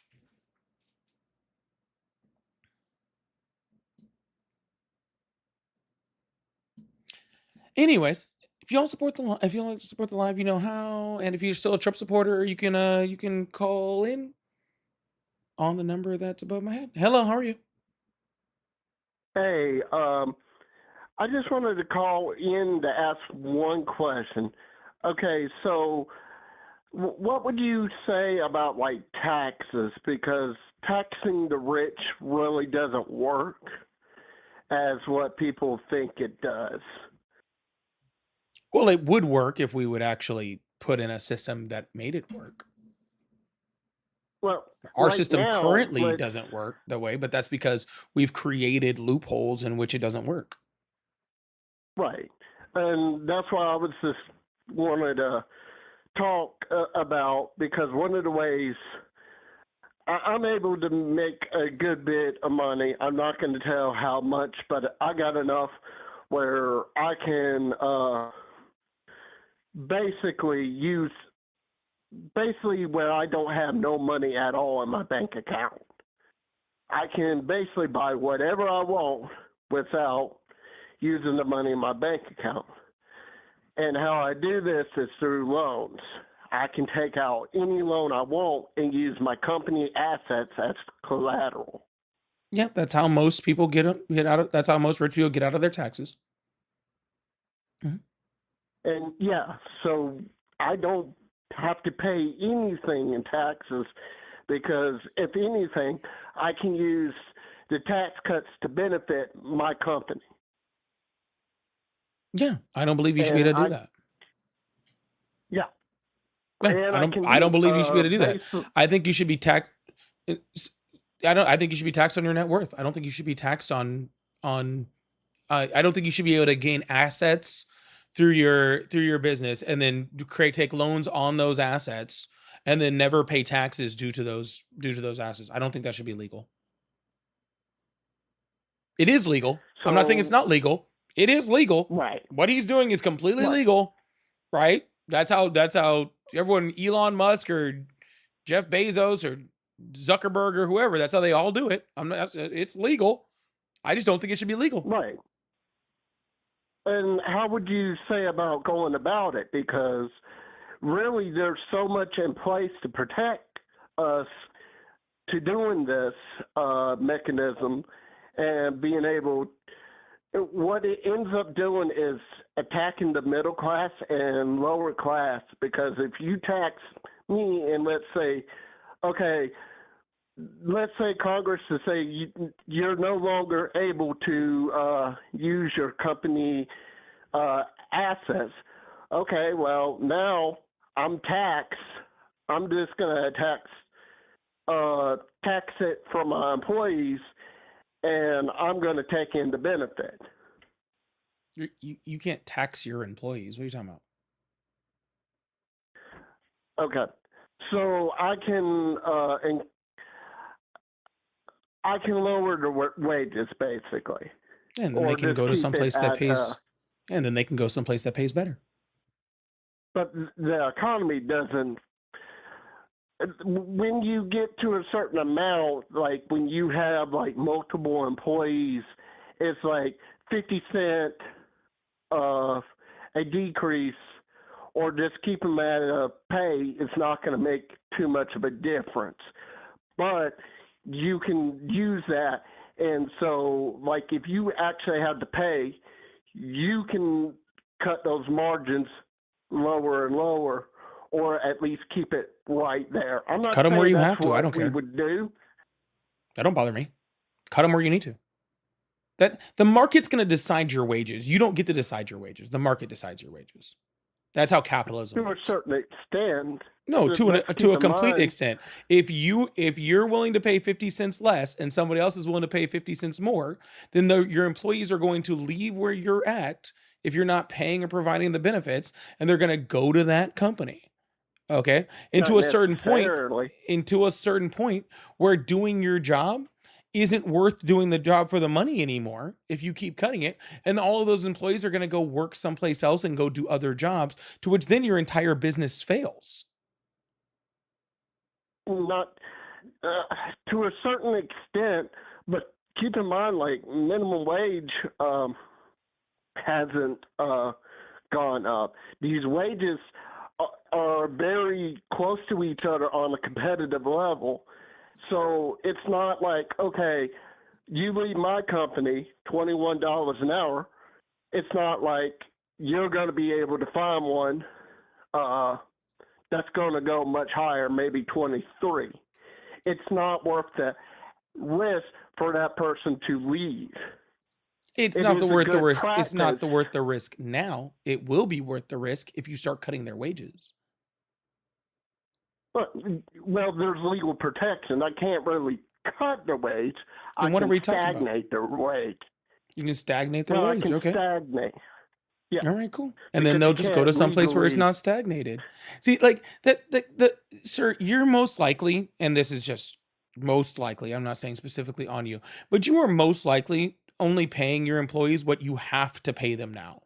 Okay. I highly doubt you or anybody that owns a business like you do. I mean, there are certain people, but it's rare, right? There are certain people that do that, but for the most part, people only pay what they have to pay their employees. They pay their employees what the market dictates they have to pay their employees. Okay, and if you're saying that if the government actually taxed you correctly, you would end up having to cut your wages for your employees, but then you're telling me you can't do that. But regardless, if you're going to have to do that, then okay, then the market's going to start dictating the wages. But I have a really good feeling that maybe you will start cutting the margins at your people, and a bunch of other companies won't start cutting the margins at their payroll, which means that they are going to start paying significantly more than you are, and you're going to start losing employees. Okay, and other companies are going to find different ways to cut the margins, or hear me out, they're just going to start paying their taxes, right? And then they get to keep all their employees. So then all of your employees are going to move to their companies because you're cutting wages, they're not. All right.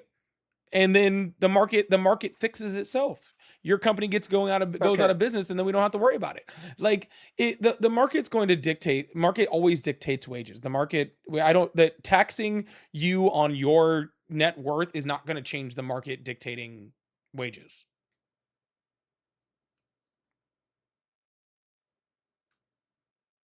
True. But I would still be able to have more control. I don't see people leaving over 50 to 25 cents to me being able to make a profit. You get what I'm saying? When you are upscaled this to a certain where you're making that money, when It sounds you like you're have talking about employees, it sounds like you're talking about business revenue as opposed to personal revenue, right? When I'm talking about somebody's assets and taxing them, I'm talking about personal revenue, right? Personal assets, right? I'm talking about people who have businesses, right? And they don't take paychecks at all from their business. And instead they right. get paid in stocks, like maybe like stocks for their company. They never cash those stocks out, so therefore they don't have to pay taxes on them, and they take out loans against those stocks. Right? It sounds like to me that you're talking about business revenue and the ability to pay your employees, which is completely different. I don't have a problem with businesses levying their assets against that and taking out business loans. I have a problem when you, as a CEO of that company, start benefiting off of that system and not your business. Okay. I got you. Does that make sense? Yeah, I got you. I see where you're at. Because I don't think, like, I'm pretty sure, so- like last year, like, I don't think Elon Musk took a paycheck, like, didn't get paid $1, according to his tax revenue. I mean, if you do, when you got that much money, you're paying over billions in taxes. I mean, Elon Musk's personal taxes, he paid 0. His Exactly, business paid because billions, but he paid 0. Right. And if he would have to pay taxes, that $1 trillion wealth, he would at least have to pay $3 to $4 billion. Wait, actually, probably a quarter of that trillion that he's now worth. If he was being taxed properly the whole time, then he never would have been a trillionaire. Huh? He never would have become a trillionaire if it wasn't for the fact that he was avoiding taxes to begin with, right? So that's the issue. The issue is that he never should have gotten to this point to begin with. There is zero reason for us to have the homelessness problem that we have, to have the amount of people under the poverty line that we have, to be denying people, like, to not have universal health care, to be taking medical coverage away from people like what, 15, 16 million people, right? To take SNAP benefits away from people, and to have a fucking trillionaire. There's zero reason for that to exist in any type of logical society, right? Any type of logical society, that should not exist. And so, what is your solution for that? Because are you going to punish the billionaire or trillionaire because they got there because they providing a product, they're giving their assets? As how much are you willing to give them and allow them to have and keep, and what are you willing them to give up? It's like, what is the whole plan? They didn't get there because of that. They got there because they usually, for the most part, had money, right? And then invested that money, right, by stepping over their employees and burning the American consumer. That's how they got money. That, along with, again, giant tax loopholes where they don't even pay, where Elon Musk pays less taxes last year than I do. They didn't get their way from some type of work ethic. Okay, that's not how that shit worked. Okay, they got there through a myriad of reasons. And yeah, there's always a one out of every 10,000 of people that are just that come up out of nowhere, but the majority of them didn't. Okay, so what am I willing to them have? I want them to pay a direct tax on their wealth, right? First of all, the first thing we need to do is overturn Citizens United. We need to get money out of politics so that these politicians can stop putting a bunch of money into super PACs, which is then allowing Congress, which is having Congress to actually build this tax law that actually benefits them from the get-go, right? So that's the first thing. We got to get the money out of politics so that they can't keep paying their way to being able to keep these loopholes. That's step one, right? You got So that's step one. stocks. Two, right? We need to make sure that they can't continue to do predatory practices on their employees, which they're doing consistently, right? They do things like Elon Musk has done stuff try to do union busting and stuff like that. We need to strengthen unions, raise the minimum wage, keep wages high. That way people can actually have a livable wage on that. And then I think all of those problems will kind of fix themselves, right? Because when you get the money out of politics, it means you don't need giant donors in order to be a politician, which means real people are going to start being politicians. And when real people start being politicians, then, tax rates start going down, or tax loopholes start getting fixed real quick. The reason why it's not done is because these politicians allow the weakening of unions. They've kept the minimum wage very low. They've had they've just gutted antitrust laws and antitrust regulatory agencies. That was hell. Most of what Elon Musk did with Doge was just weaken all of that stuff. So I think that's the first step, is get all of that out of there, and then we can deal with the rest of the stuff. The US has a lot of problems. There's a lot of problems that need to get fixed. And again, sir, this isn't me saying that I want small business owners or even medium business owners to make money. I don't agree with that. I want them to be able to grow their businesses. I think that's important, right? I think that's incredibly important. Right. What I don't want is people like Elon Musk and Jeff Bezos completely not paying taxes and getting out of all of this stuff in order to build blowing spaceships that blow up. You know what I'm saying? There has to be a limit someplace, man. There has to be a limit. Maybe there has to be a limit tax somewhere. Them on their net worth. Yeah, absolutely. I agree. I believe we should tax them on their net worth. Hell, freaking California tried to do that, and they all ran and screamed like little children because they knew they'd get screwed over. Right, because right now, I think that's the only way you can do it. Because if you affect their stocks, they still have assets. They can pull the stocks, and great. What are you taxing them?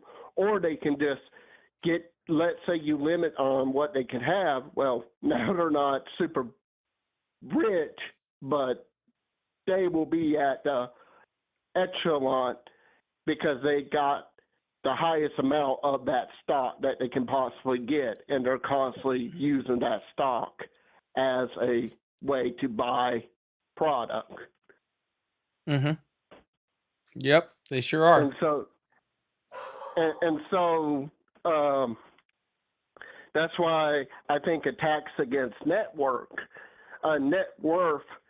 is probably the only way you could go about that. Because I think at this point we are. I think right now you have to, right? Like right now we need to do a net worth tax, but I don't think it needs to go like that forever, right? I think eventually we can get off of that, but we have to correct the wrongs first, and then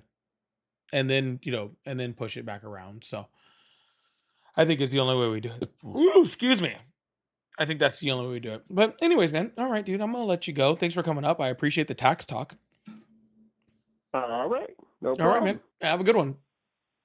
All right. Bye. Bye. I didn't mind that call. That was kind of a nice call. It's always fun when I get to talk a little tax policy. It's always fun when I get to talk a little tax the rich. It's always fun when I get to talk a little tax the rich. Y'all, if you still support Trump or you're a Republican, you can call on the number that's above my head or join the guest request box. And we can have a conversation. I really appreciate it. If you guys like support, I am working on my live gift goal there. I've been on for almost 2 hours, and we're almost a quarter of the way through it. So if you guys like support and help me work that down, I really appreciate it. Every dollar counts. Pay links in my bio at Polypolitics. And also super chats and all that fun stuff count. I'm even counting membership costs and all that sort of stuff to it also. Also count my meteor shower if I get that over on TikTok, because that's I need that to clear my gift gallery.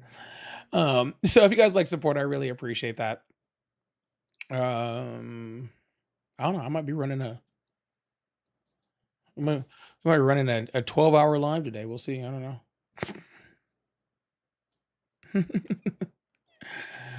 We're gonna keep trying to keep this thing going. We're gonna try to get this thing going. We're gonna try to keep this thing moving.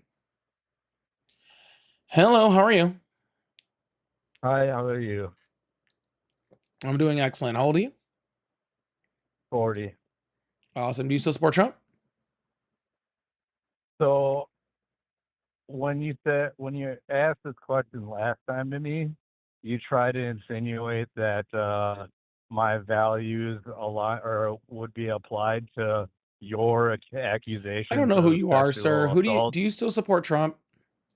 It doesn't.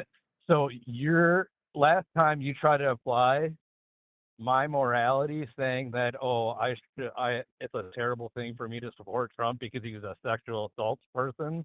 I don't view that accusation as credible. So are you able to attack my values any other way other than making up bullshit about sexual assault, which I don't find credible? Sir, I just asked if you still support Trump. Yeah, I'm going off of the last conversation I had with you. I don't remember you nor know who you are, nor do I care. Okay? Do you still support Trump? Yes or no? That? It's not about, I don't support any politician. I'm not a peasant. I vote for people that align with my values. Okay. Who aligns with your values? I voted for Trump. It aligns with my values more than Kamala Harris. All right. How does he align with your values? Because he supports removing the illegal immigrants that we have in here, reinforcing the concept of American culture. He has absolutely destroyed the trans ideology and got it out of my kids' schools. He's not a giant commie. Do I need to go on? Yes. Oh, why do I need to go on? I feel like that's you asked good. me if if you need to go on. You didn't.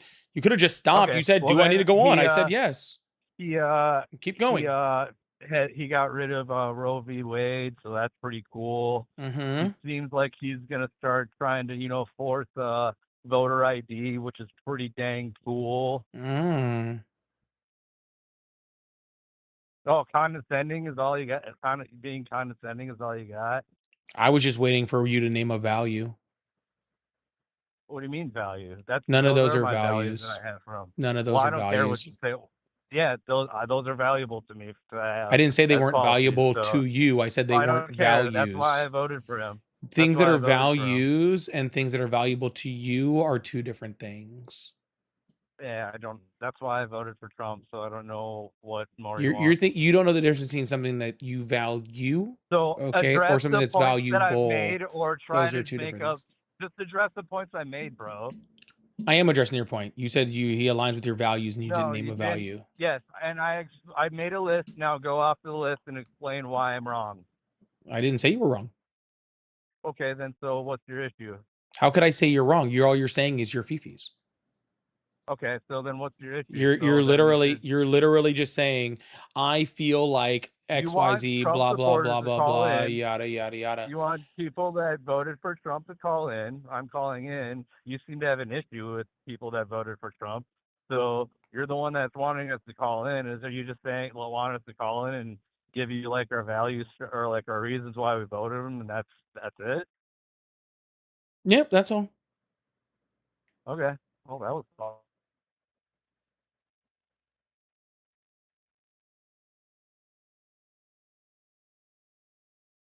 So nothing. That's it. This is your debate show. I didn't say I was trying to debate you. Well, then why would you have a debate show and have a number I didn't say I had a for debate show. if you don't? Okay. All right then. Well, then that's a pretty weird show to just have people call in. It's a And really then weird show, and you weren't- called in anyway. That's weird. Well, because I thought it was a debate show. I thought you were Oh. trying to, hold. Well, you said you don't your support Trump values. because you're not a peasant, so I wouldn't be debating you anyway. I'm not a support. I support my values, and Yeah. I support. So what the does it things say that I above my want for head? the Do you country. remember what it says above my head? About your head? Above my head, there's words up there. Do you remember what it says? Why did you support Trump? That's your same Yeah. prompt that And you then the have all first the thing I time. asked you was, "Do you support Trump?" And your answer was what? My answer was I don't support any politician because I'm Right. not a peasant. So, I sir, vote I for a debate person based people on my that values. support Trump, right? You don't support Trump, so why would I debate you? But I think the concept is, I think your idea of support is completely third world. I don't know why I didn't you give would you a say definition of person support. support. I didn't give you a Well, definition of support. I said, "Why do you why would I support need Trump?" you to give me a definition? Which literally Why do you leaves it need to up to give me a you. definition? Which literally leaves it up to you Why? to make your own So you have definition of personal support. definitions And for then your own you words? said, "No, sir." I said I didn't give you a definition. I asked you if you support Trump, so therefore it goes off of your definition of support, and you said no. So would you consider me a Trump supporter? No, you said you're not. Okay, but I voted for him, and I'm happy that he's in office. Oh, okay. Good for you, man. All right, well, there. I guess what a fun debate, I guess, I wasn't debating you. because you can't. How would you know? I didn't try. Oh, you did. Last time you tried to give me with the freaking sexual assault bullshit, and I came right off the bat with it to totally disarm you with that. Now I don't even know. Like, do you have any other thing that you can do, or was I don't know who sexual you assault are, sir. attack It the seems only like thing? since the last time we talked, I lived rent free in your head. That's what it sounds like. It sounds like we talked one time a while ago, and all you've been thinking about is me since then. And so now you're calling back up to for me to, I don't know, fulfill some fantasy you have or something like that, because you're just like a big fan, or maybe that you want to meet me or something like that. I don't know. Maybe you think I'm cute, whatever you What want it to is, say. But it's just really, really weird that I have no idea who you are. You keep bringing up this conversation that apparently was so insignificant to me that I don't even remember it. Right? You're trying to say my argument and then argue that argument against me for some reason, which I don't even know what you're talking about. Continue the conversation. Okay. All I asked you was one simple question. It's the same question that I ask every person when they come up in my life. I asked them 2 questions. I asked them how old they are. Okay. Because you have to be 18 or older to be on the live. That's because of terms of service on TikTok. So I asked them that first question. The second question I asked them is, do you support Trump? If they do not say that they Great. support You already Trump, answered then that about a week ago. if they don't say that they support Trump, then I move on to the next caller. I don't continue to answer the question. I don't continue the debate. Right? You have to answer it in in an age that's sufficient and in a manner that's sufficient. All right, to say that you support Trump, and if not, then I'm not going to sit here and argue with you. But I like that he's in office, and I'm happy he's in office over Kamala. Okay. That would fit your category of everything that you're not very fond of right now. So oh, now you're telling me what I'm fond of and what I'm not fond of. That's interesting. Oh, you're a big fan of Trump being in the office now, I guess, huh? I didn't say that. Sounded like it. Nope, I didn't say any of that, sir. Okay. Well, that was fun, I guess. Why? Can I ask you a question? No. What's your problem with conservatives? I thought I said no. Do you not understand consent? I don't really care. I just asked the question. You don't care about consent? Oh, maybe you're more of a Trump supporter than I thought you were. I'm in a conversation. I'm not trying to have maybe, butt sex with you, dude. yeah. Maybe he's more of a Trump supporter than he thinks he is if he doesn't understand like consent. You know? Yeah, I don't care about your demand of what I do with your words. I'm not trying to have butt sex with you, you retard. Slurs now too. Wow, you're doing great. Why do I care about your pearl clutching? No, I was just saying you were doing a slur. I don't care. Okay, well. It just makes you look like a bad person. It has no effect on me. Dude, the last thing I seek is acceptance from any of you leftist ghouls. Yet you're still up here, even though I told you I didn't want to debate you. I told you I didn't want to debate you because you're not a Trump supporter, and yet you're still up here seeking my approval. Like that's what you're doing right now. You're literally up here right now. You have called in. You've been on this line for 10 minutes. I have told you I don't want to debate you because you don't support Trump. You have said this entire thing, right? This entire giant thing about a conversation that I don't even remember. And all you want to do is talk to me. It seems like this entire conversation is literally just you trying to seek my approval, which is wild.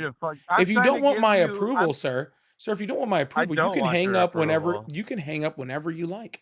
They like literally zero effect on me whatsoever. I love engaging with you leftist clowns and trying to see your freaking views. I find it very, very entertaining to me. So why would I hang up?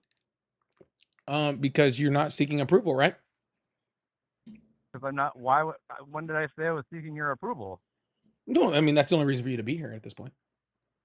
No, I just said I enjoy watching you enjoy my presence. Is that what it is? You enjoy my face and my presence. He just likes me. He a fan. He a fan. He a fan. He a fan. He a fan. He a. Is this getting you views now? Run for your life. Run for your life. Oh, sorry. Man, then views racking up. Speaking of fans, if anybody wants to become a super fan or a member, I don't know if you'll ever beat this guy, but hey, you know. Super fan, yeah. You'll never be as much of a super fan as this guy. Struggle. Yeah, you'll never be as much of a super fan as this guy is. But why do you like communists so much? I never said I liked communists. Well, it seems like you guys like communists a lot. Who's you guys? What's so fond about socialism? I never said I was fond of socialism. So I watch your content. Oh, you are a fan. He a fan. He checks out my content too. That's crazy. Dude, he shows up on my lives, comes up and BS's with me. Man, you got. he I love freaking how you got like I nobody calling in right now, and so I'll you be have to honest with stick with you. I me. have people that have been following me for years, and I don't think they support me as much as you do. I appreciate it. Well, that's great. Yeah, I'm whatever makes you I sleep at night, appreciate it. sweetie. Yeah. So Yes, whatever makes make you sure you guys sleep at night, sweetie. hit that like button, hit that follow button, hit that subscribe button, just like this guy. Yeah. Oh man, I'm smashing that. You got that right. Mm-hmm. So I just been, I'm in awe that nobody's calling you right Why are now you for breathing debate. so hard, bro? Breathing hard. Yeah, like you're just like all wound up. You're just like, people aren't calling you. I just like, why are you like, dude, you're like Why aren't people calling hyperventilating you, over there. bro? Why are you so upset? You're calling me. Why aren't people calling you? You're If people calling me, were bud. calling you, you probably wouldn't be talking to me right now. Maybe I just enjoy your presence. Maybe. Oh, really? So can you tell me why you guys are destroying the country? Hmm? Can you tell me why you Democrats are destroying the country? Who said I And was are a you proud Democrat? of it? Oh, why would I think you're not a Democrat? Because I haven't told you I'm a I mean, Democrat. I completely understand, like, sharing all their values and not trying to, like, admit you're one, because I would be embarrassed as fuck too, but Okay. You do a lot of assuming, you well, know that? I mean, you're not refuting anything, so it seems like it's pretty Yeah, much because I'm not real. debating you. Well, then why have a show that's about debating? Because Weird. I only I do debate Trump live debates supporters. on your show. Because I only debate Trump Oh, supporters. okay. Yeah. So what am I then? What am I don't I? know. I don't really care. You said you're not a Trump supporter. What does a Trump support? What does supporting Trump even mean? What does that even mean? I don't know. How do you Whatever support it a means to you in your politician? heart, okay? Whatever it means to you in your How do heart, you okay? support? How do you support a politician? I don't even understand that. Do I go hold them up with my hands? Do I go and You like probably scratch need their to if it's back Trump. and I don't pat think their he can butt? stand very well. Is that So what you you might Democrats need do to to. your politicians? I thought you guys didn't like kings, but you're there like Actually, you the way that support Trump the can politicians. like barely stand, like he has to like hold up on like the podium. Yeah, He that'd be great probably if you could use. would. He probably is I'd love held to up by have. something. You ever think that maybe he has just like one of those like little I'd sticks or love him to something? be 25th. So Like one of those little JD Vance sticks to up his come in shirt or president. something like that, like it You attached. You're guys just like, want JD? oh, like You guys want JD Vance president? that's That's cool. I'll crazy, take that man. I too. don't know, possibly like Dude, that. I'm all about JD Vance being president Do of you have any Illinois. That's friends, fine. We can sir? drop Trump. Huh? Do you have any friends? No, no, I have a No, you family don't. actually. I Yeah, don't have time for that friends. explains a lot. Yeah, I that don't have explains a time lot. for friends. I have a family, bro. Do But you you have have a time to be family? here multiple times. Do you have a wife and kids? But you don't have time for friends. But you have time to be here multiple times. You Saying know how nothing. to. Like You know how. literally saying You nothing. know how to Like lie we're to me? literally not like you. Is that what it is? Did you just come up here If because you I'm needed a saying friend to nothing, talk why are to? you still on the phone? Guys, can we If get I'm not saying can we get a nothing, bunch of hearts in the chat for the caller? It sounds like he just really needed a friend, and so if we're I'm gonna being, send our love out. if I'm saying For nothing, him who's why are you just here still because on he the needs a phone? friend. And you know what, son? You got a friend in me. If if You if got a I'm not saying friend anything, in why are you me. still here? Why do communists like to kill babies? So you got Why a are you guys so friend fond in of me. killing babies? Come on, everybody. Don't you think You that? got a friend in me. Oh, there's my wife actually. Bye. Guys, his wife showed up. Guys, his wife showed up.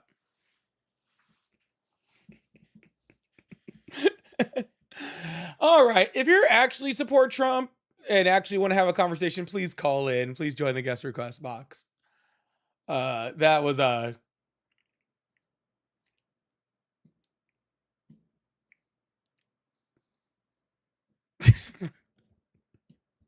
someone said she woke up. Yeah. After he said he doesn't believe in consent. Pamela Henderson. Don't you dare talk about his sister like that. Okay? Y'all stop it. I bet his sister is a nice lady.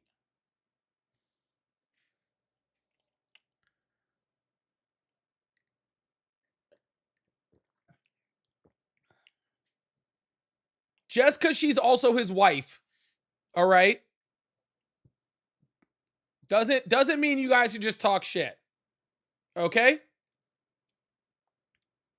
Just because she's also his wife doesn't mean you can just talk shit. Shay, thank you so much for the meteor shower. Huge W's in chat for Shay for the meteor shower. Clearing out the gift gallery for the week. I really, really appreciate that, Shay. Thank you so much.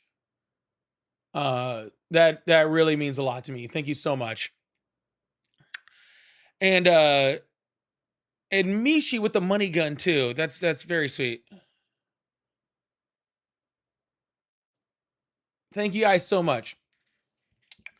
We're gonna go through some super chats. Let's see. We'll take off a couple for the. I'll adjust this. I'll do math after we're done. Y'all, if you'd like support, like I said, I have super chats. I have pay links in the bio. They're all at Polypolitics, just like my name. All the pay links spelled just like my name. And Tara, thank you so much for the money gun too. I also have gifts. I have super chats. I have all that fun stuff. So I appreciate you. Janelle Jeff for the Sunday captain with the stay hydrated. Thank you. Leos. Betty with the $2 super chat said Trump supporters can't get Pauly off their mind. I have lived rent free apparently in that dude's head. I am all that guy thinks about. No joke. I am all that guy thinks about. Forever and always. Thank you, Betty. Zoe, thank you so much for the happy poop. I love potatoes. Thank you so much for the 5. Said I want to go back here about taxes. I didn't know how bad billionaires screws people. The fact that they don't pay taxes and they can write it off. Yeah, they don't pay like shit, dude. Their companies do. They don't pay shit. They pay a lot of lawyers a lot of money to make sure that they don't pay taxes. Yeah. They pay a lot of people a lot of money in order to make sure that they don't pay taxes. It's pretty bad. But yeah, thanks a lot of videos. Eat the rich. Eat the rich. Sammy, thank you so much for the sunshine and the high 5. Tony, thank you so much for the red card. Speaking of which, what, little less than 2 hours for the USA game tonight? Hell yeah. Go USA. I don't care how much I'm annoyed with my government right now. Go USA soccer. All day long. I love USA soccer, man. I love it. And I'm not going to let Trump take that from me.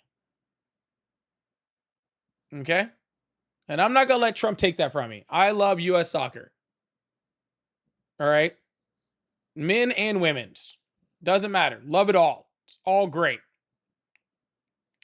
I love potatoes also with the 5. Thank you so much. Said, let's hear more about taxes because I learned a lot how much billionaires. Oh, wait, this is the one I just read. Sorry. I just read that one. Is that the same one? Yeah, it's a different one. I love potatoes with the 5 all said, oh, you're super fans. He thinks he's relevant. Oh, he thinks he's people. He thinks he's people. 45 minutes of soccer? I thought the game started at 9. Or is it 9 Eastern? What time does the game start? Does the game start at 8 or 9? Is it 9 Eastern? Shit. All right. No, it says 10 Eastern. I just looked it up. It's 10 Eastern. Don't be screwing me up. It says right here, 10 Eastern, 7 Pacific. Thank you so much. I love potatoes. I really appreciate that. Y'all are, dude, Tanti, thank you so much for both the money guns. I really appreciate that. I specifically told Ari, I was like, I don't care how long your live runs. It's probably, Ryan, it's probably coverage starts at 9 Eastern. The game starts at 10 Eastern. Because they did that to a game, the last game, and it screwed me up. So that's probably what it is. So it's probably coverage starts at 9 Eastern, game starts at 10 Eastern. Can we do this in chat for everybody who just sent those money guns too? I appreciate that. Yeah, because I told Ari, I was like, babe, I don't care how long your live goes, but after 9 p.m. my time, I cannot be held responsible for any yelling or screaming they do if the U.S. wins a goal or makes a goal. Okay, you can be live, but I'm not like adjusting here. Like I'm going to be full on U.S. soccer. I might wear an American flag shirt. I don't know. And Sharon, can we all pause real quick? Can we all pause? I was gonna kick down some of this live goal. I was gonna kick some of it down. I was gonna knock it down a bit. So can we all pause for a quick second? And I want to see this entire chat lit the fuck up. All the way up. All right. For Sharon with the $158 over on PayPal. Clearing out the entire live gift goal. Can we light this shit up? Holy shit. W's in the chat for Sharon for the 158 over on PayPal. That is so effing huge. You have no idea. You have no idea how fucking huge that is. I really, really appreciate that. Like I said before, if you had any idea how hard it's been for me right now to keep the lights going on this live in this show, you'd be surprised. Especially like this month. So last month, this month. Yes, Retracted, thank you for becoming a super fan. I appreciate that. But I appreciate that more than you could possibly know. Thank you so much. I really, really, really, really, really, really appreciate that. That means literally so much. So thank you so much. Woo. End of this month's coming quick.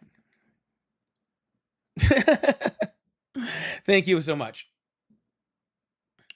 Been a little stressful lately. We're trying to. We gonna make it through. We've been down before. Okay. We've been down before. We've been down before. We can do it again. We'll recover. My YouTube numbers are down. My TikTok numbers are down. My last week of my podcast was really low, and it's just money hasn't been coming in like it used to, and that's okay. I've always said I do this as like a second job, but like I don't expect to like get rich or anything off it, but I'm trying to expand and I'm trying to do a lot more stuff, and that shit costs money, unfortunately. It really, really does. So I'm just trying to fight through this low point right now. So I really appreciate you guys helping me I really appreciate you guys helping me through that. I appreciate that. We're gonna be running through the end of this month, trying to make sure that we can try to keep the lights on. So if you guys can support, we appreciate it. Like I said, pay links are in the bio. Sharon, thank you so much. If you guys would like to send super chats or gifts or anything like that, again, it all really, really does help so much. It all really does. And or if you want to be like Adam doesn't want to pay for my gender studies degree. Joke's on you. I graduated a long time ago. Okay. So, you don't, it's already too late.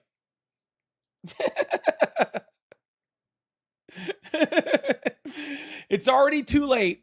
All right. I already got my gender studies degree. So you can't do shit about it. Okay.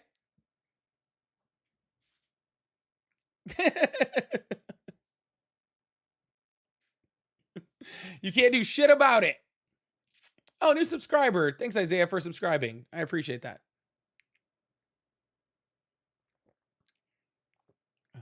There ain't shit you can do about it. I'm going to talk about gender all day long. Gender, gender, gender, gender, gender, gender, gender. I've actually, I know that's been like a big joke like forever. Thank you guys so much for the support. I really do appreciate you guys. Sorry. I'm a little emotional right now because I have been like stressing this month. Like I said, I had to pay my podcast team, which, by the way, speaking of my podcast, new episode out tomorrow, 7 a.m. Central. So it's 8 a.m. Eastern, 5 a.m. Pacific. So if you're waking up, you can hear my podcast.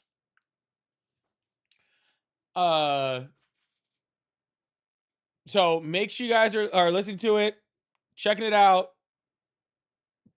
Please, please, please. Listen to it tomorrow.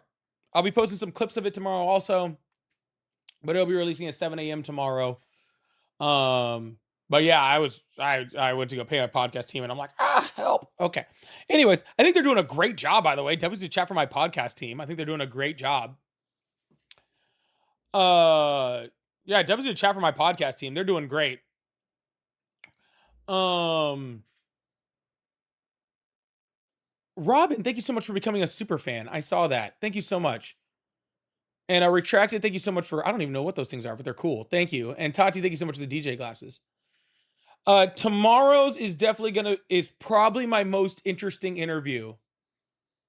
And I'll tell you this. So the first 3 episodes, I will say I've been a little bit more structured than normal. Oh, wait, sorry. The name of the podcast is the Polypolitics Podcast.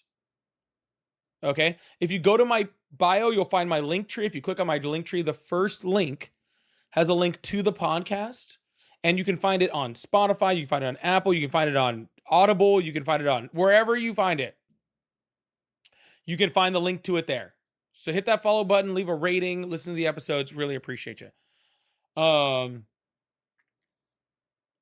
it's everywhere, but I will tell you, the first 3 episodes, I told you guys when I started this thing, I was like, it's going to take me a second to get in the rhythm. Okay. Y'all are going to want to listen to this next one. Okay. Because first of all, the interview on it is excellent. All right. It's with a guy named John Day. He's actually running in Louisiana. If you guys know Priscilla, he's the guy that's running against Priscilla in the Democratic primary for the 3rd district in Louisiana. So you're going to want to check that out. I promise you, you're going to want to check it out. I promise you. Second of all, for my part that I do at the beginning, I kind of threw away most of my notes and just kind of ranted for like 15 minutes. So it's a lot less structured than the first 3 episodes. I want to know what you guys think. My team thinks I like it better. My team looks a little better. I want to know what you guys think. So leave comments, all this sort of stuff.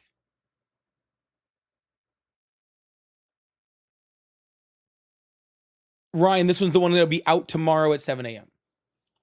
Okay? So it's a lot more ranty. It's a lot more off the cuff. All right? It's a lot less structured. All right? It's a lot more genuine, Socks. It's a lot more genuine. All right?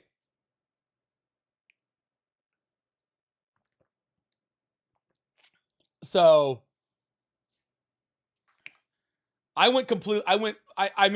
yeah. So check it out tomorrow. I'm telling you guys. All right.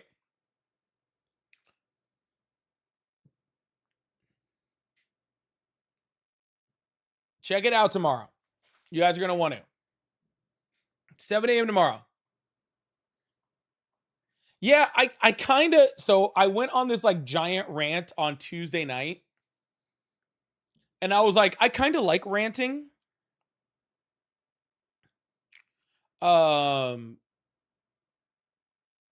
So I'm like, I'm just gonna rant for the podcast. Forget it. I did a Trump. I was like, that's actually how the podcast starts. It's just, it's so bigly. Maybe the biggest. Maybe the biggest. I don't know if you've seen Arnold Palmer's, but that man, he has one of the biggest. One of the biggest, one of the largest. That's actually the whole episode. It's just me doing a Trump impression. Yeah, that's the whole thing.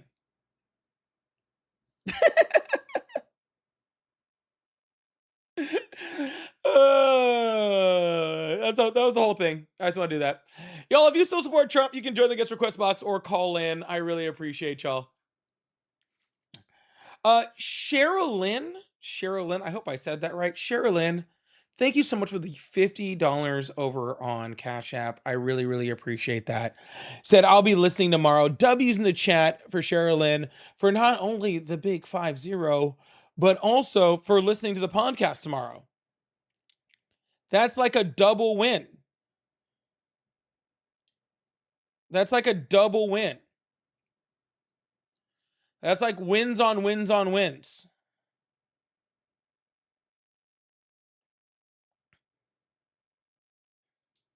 That's like racks on racks on racks on racks on racks. Hello, how are you? Hey, I'm good. How are you? I'm good, man. What's going on? Nothing much, man. It's me, Hype Man. So I just wanted to call before your stream ends, if you're going to end soon, and say that you're doing an amazing job. I know I haven't been coming around lately. I'm going through a lot of personal stuff in my life, but I just want to say that watching your videos every day makes my life feel a little bit better because I get to see people get stumped by you. Aw, It's that's just so fun. sweet. It's so fun to watch you, man. And every Trump supporter out there, use your views and tell them respectfully, or else you're not going to get Polly's respect during the debate at all. You guys gotta understand that Polly doesn't have time for rants about Trump.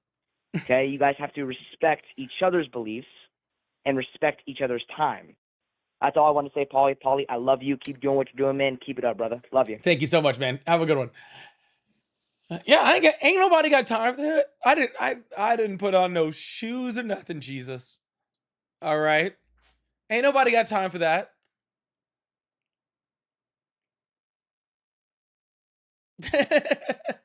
That was super sweet. I have been trying to, dude, guys, I've been trying to put out shorts, but like I've been putting out a lot of long videos over on YouTube. I tried to do a short today. I didn't like it. I ended up taking it down.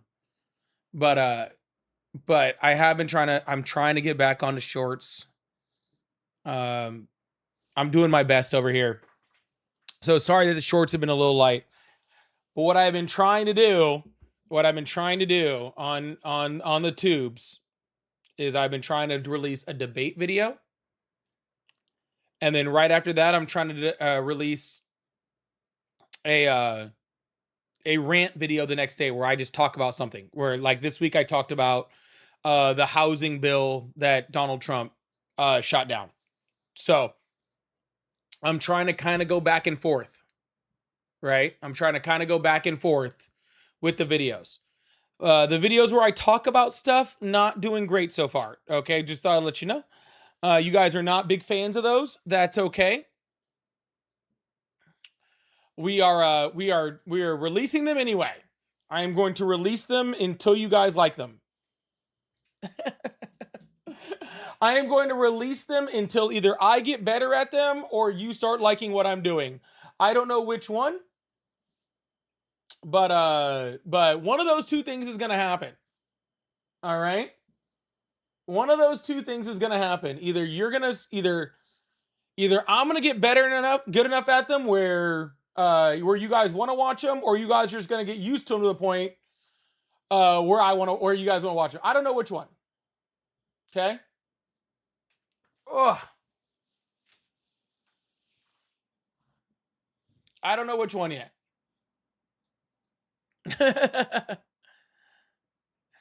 So we're just gonna keep going. We're just gonna keep going yet.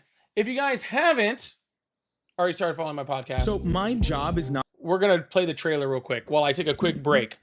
Hopefully this works over here. Yeah, there we go. Check out the podcast, y'all. Here's the trailer. Not to come to a common ground with anyone, because in order to come to a common ground, then I have to accept things that aren't factual. I have to take things that aren't factual, that have no basis in reality, that simply aren't true, and try to justify it in order where I make them true, which I refuse to do. We've talked to the socialists, we've talked to the communists, we've talked to everyone out here. There's been so much fun. You lowered your tax on one tiny itty bitty little tiny thing, and then raised your taxes on every other fucking thing, and you're taking that as a win. You seem to conflate loving your country and loving your president. Welcome to the Politics Podcast. I'm Christopher Turner, where opinions are challenged and facts matter.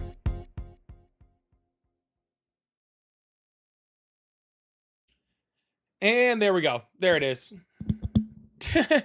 Also available on YouTube, obviously. That's where I pulled that from.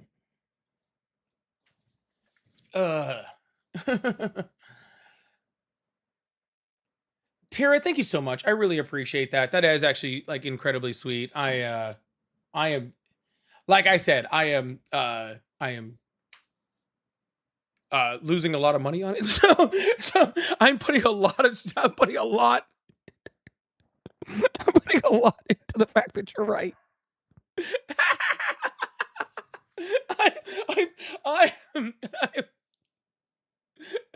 I am banking on the fact that you're right so much. If not, I might be doing streams from underneath a bridge sometime early next year.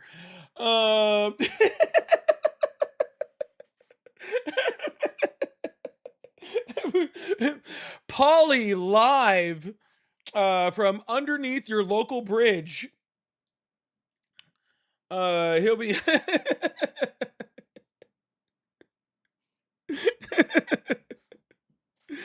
oh, goodness gracious. Oh my goodness.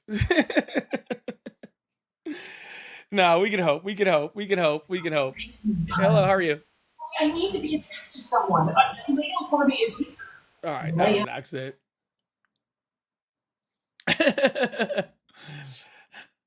I'll be charging people the bridge, the troll toll.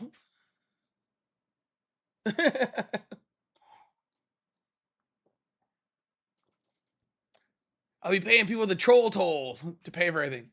You're good, man.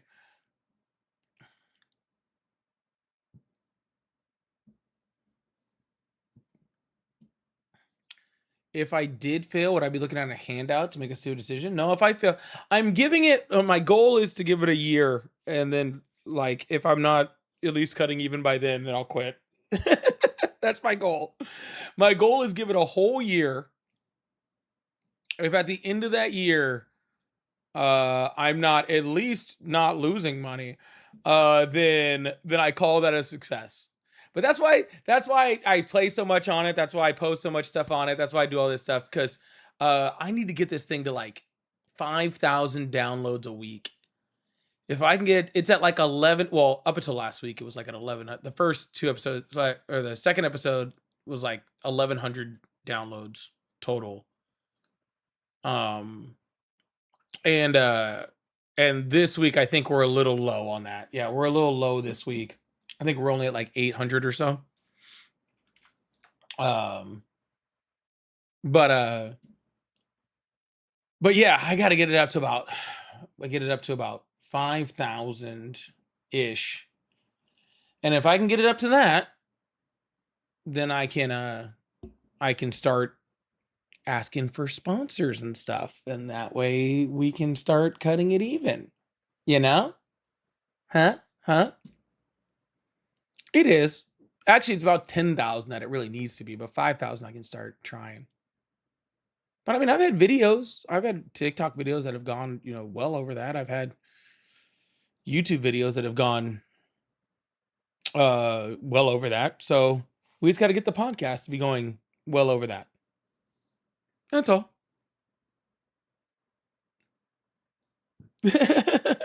We're trying. David, thank you so much for the £5. Says, "Come on, USA," said this Brit. Yeah, go USA. I was rooting for Harry Kane when he scored that goal last time, or he scored 2 of them. I was still rooting for Harry Kane. Go on Don Lemon Show. If y'all have a hookup for how I get on Don Lemon Show, I will gladly take it. But I don't even know where to start doing that. Okay? I don't even know where to start looking to do that. Hello, how are you?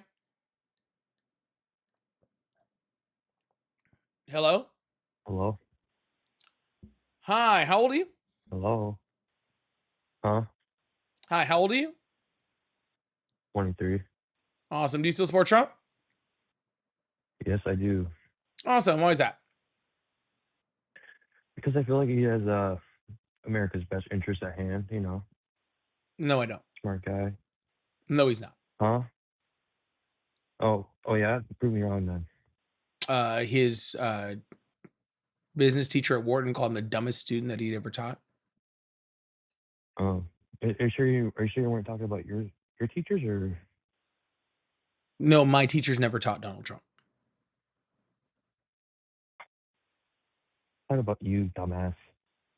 Oh, well, they said that Donald Trump was the dumbest teacher, the dumbest student that they ever taught. So it'd be weird if my teachers would be talking about Donald Trump. That's all I'm saying.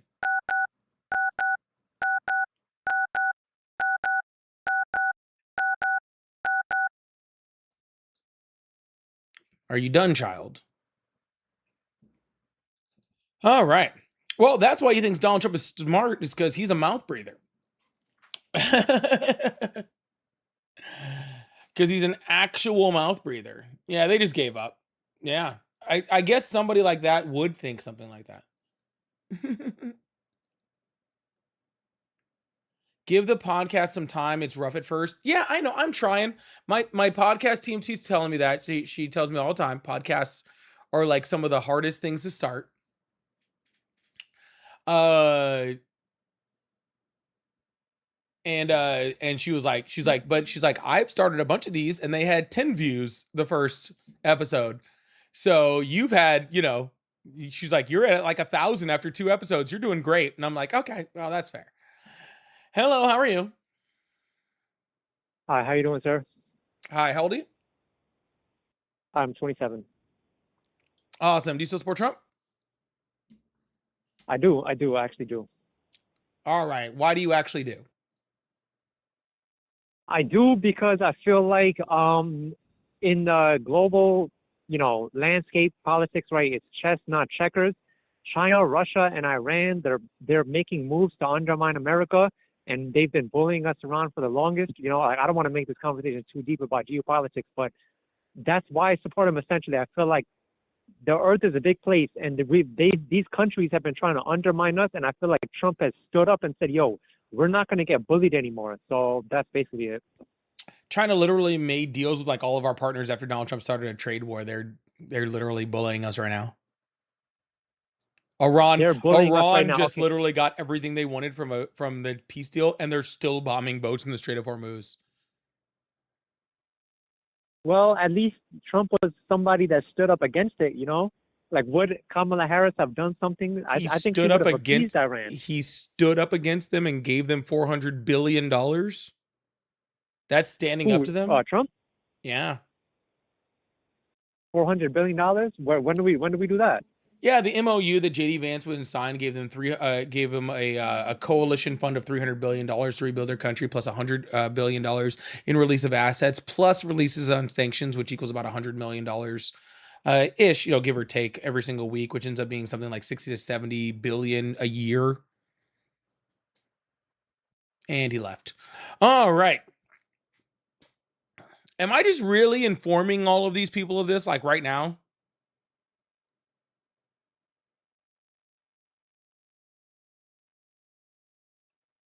Did I really just inform him of that? He just ran.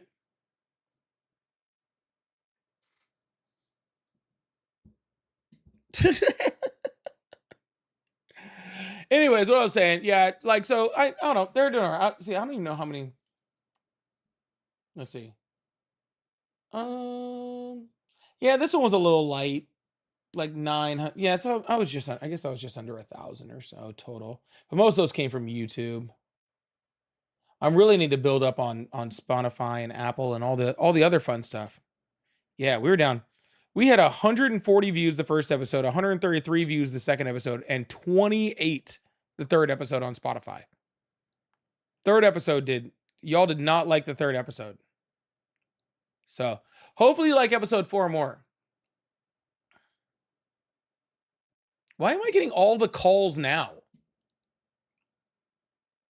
I don't know. Do I take another call? If y'all have done great at supporting and everything today, so like, I mean, if y'all think I should still take calls, I can take a couple other calls, I guess. All right. Well, y'all got gifts. We got gifting. We have super chats. We have pay links all at Polypolitics, like my name, and we have 3 more left on the DJ glasses. So I guess I'll take another call. I had 2 calls. Now I just have 1. Hello. How are you? Hey, how you doing?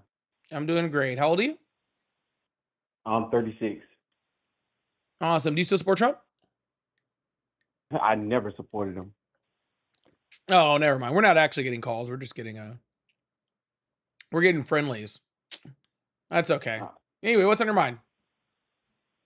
So, in the kind of way I've been living under a rock lately, I've been hearing a few things and seeing a lot of things. I just want a crash course of basically everything what's going on, if you don't mind, please, because the things that I've been seeing is ridiculous. I've never in my life thought I would ever see anything like this. I've served 5 years in the United States military, and I've never thought I would see something stupid like this. Yeah, no, I understand that like totally, man. What I will say is I don't have time to give you a full news breakdown. But I am doing a weekly news breakdown on my podcast every week. So you're 3 episodes behind. So it might be a great time to start checking that out. Trust me, I am. So I got a few questions, if that's okay with you. I'll give you, we'll start with 1 and then we'll see where we go from there. All right. So why is it that every single time when someone goes to correct Trump or when Trump is doing something stupid, the first thing he runs to is like Obama or Biden or such and such and such? He always runs and be like, oh, well, that person. It's kind of like a little kid where they get in trouble and they be like, oh, well, what about that person, to avoid getting in trouble? Why do a lot of MAGA supporters do that? Oh, because he's a little kid. Yeah. No. That's you pretty much nailed it. Like right, that you pretty much already answered your question. No, first of all, he's super jealous of Obama, like super jealous of Obama, like super jealous of Obama. Obama actually did an interview on a podcast like very recently, which by the way, maybe I should need to hook up on that. Yeah, he did a hookup on a podcast like very recently where he was like, I don't know why I live rent free in Donald Trump's head, but I do. And he was literally talking about, he was saying like, when I was president, I had like 9, 10, like super, super incredibly important things to do every single day. Last thing I had to do was think about what my predecessor did. I was trying to fix things and get things better for American people, not worry about what my predecessor was doing. But he said, that only happens if you're doing things right. And obviously Trump's not doing that. Oh, excuse me. So that's why he does it, because he's a narcissist and he probably has frontal lobe dementia, to be completely honest with you. And he's probably going insane. And so he just goes, like, basically Obama, Biden. Donald Trump has never admitted that anything is his fault ever, and he has to blame somebody. And I think those are the only people that ever come to his mind. I'm sorry, not trying to cut you off, but I've been noticing like this whole situation with the Strait of Hormuz. I'm not correcting it right. Strait of Hormuz. Yeah. So I'm kind of confused the whole meaning of that situation. That was the most irrelevant, unnecessary. I'm not going to go no farther, but it was just completely useless to go and do bomb strikes on another country just because another country, couldn't handle their own problems. After he did a lot of sanctions on China, then turn around and ask them to help and other countries to help. That's stupid. Me personally myself, like I said, I've served. I did one combat tour, and I've seen this so many times. My father was a veteran, and as well as my grandfather, and this right here is completely the most Twilight Zone stuff I ever seen in my life. These people are completely like, oh, he's my Lord and Savior, Daddy, and he's doing everything we're supposed to do, dodge this and all this and the third. Every person that he had on his covenant or whatever you want to call it, his goons, he done turned on all of them. He's talking about them, and then the people that are working under him used to talk about him. People don't see that this is, madness. They can't piece this together. Well, I'm going to say this real quick. You called it the covenant. It's the cabinet, but I'm now going to refer to it as the covenant from now on. I think that is a much more apt name for what it actually is. Like, no joke. I think covenant actually fits so much better. But it's I mean, it really is. It really is like, it is cult like, it is covenant like his the dude is just doesn't have the competency level or the temperament, and I think that's more important than anything. He doesn't have the competency level or the temperament in order to actually be present or to actually deal with any of these world problems. Like apparently he's like can't even work between, like he's only working from like 12 to 5 because that's like all he can stay awake for, and the president needs to be harder than a 5-hour workday. You know what I'm saying? The presidency is harder than a 5-hour workday, and if you're only spending 5 hours doing it, that really, really explains why you're failing the country on pretty much everything. You know what I'm saying? But hey, man, I am going to drop you out of that question. I gave you 2, but I am going to drop you out of this question after that question because I'm going to go through a couple super chats. But I do really appreciate you. All right? Oh yeah. I love your video. I love your content. By the way, I just want to let you know that. All right, man. Hey, I really appreciate that. You have a good one. All right? Oh yeah. All right, brother. Bye. All right. Stina, thank you so much for all the gifts. Feisty, thank you so much. Feisty, thank you so much for the $10 super chat, which is disappearing off my screen. He said, just cuz.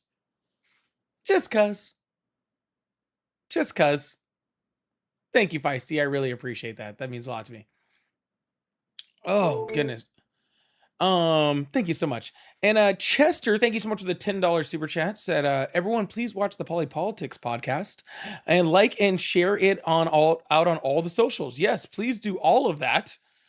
100%. Thank you so much, Chester. W's the chat for Chester and Feisty. For the $10 ones a few hours in. I really appreciate that. Thank you so much. I like doing this 5 p.m. thing. I'm gonna start doing this 5 p.m. thing more often and just running for like 3 hours. I might just go have fun with it. So I'm really, really enjoying it. Anonymous, thank you so much for all of those gifts. And Elijah, thank you for that other one over there. I really appreciate it. I am gonna get off for the night because I am starving hungry because I didn't really eat before I got on. So I do got to get off. I don't know if I'll be on tomorrow. I might, if it'll probably be early if I do, because I'll probably go hang out with Ari more. But yeah, thank you guys so much for being here. I really, really appreciate you guys. I hope you guys have a wonderful evening. Go US Soccer, and I will talk to you guys soon. All right. Love you guys. Bye.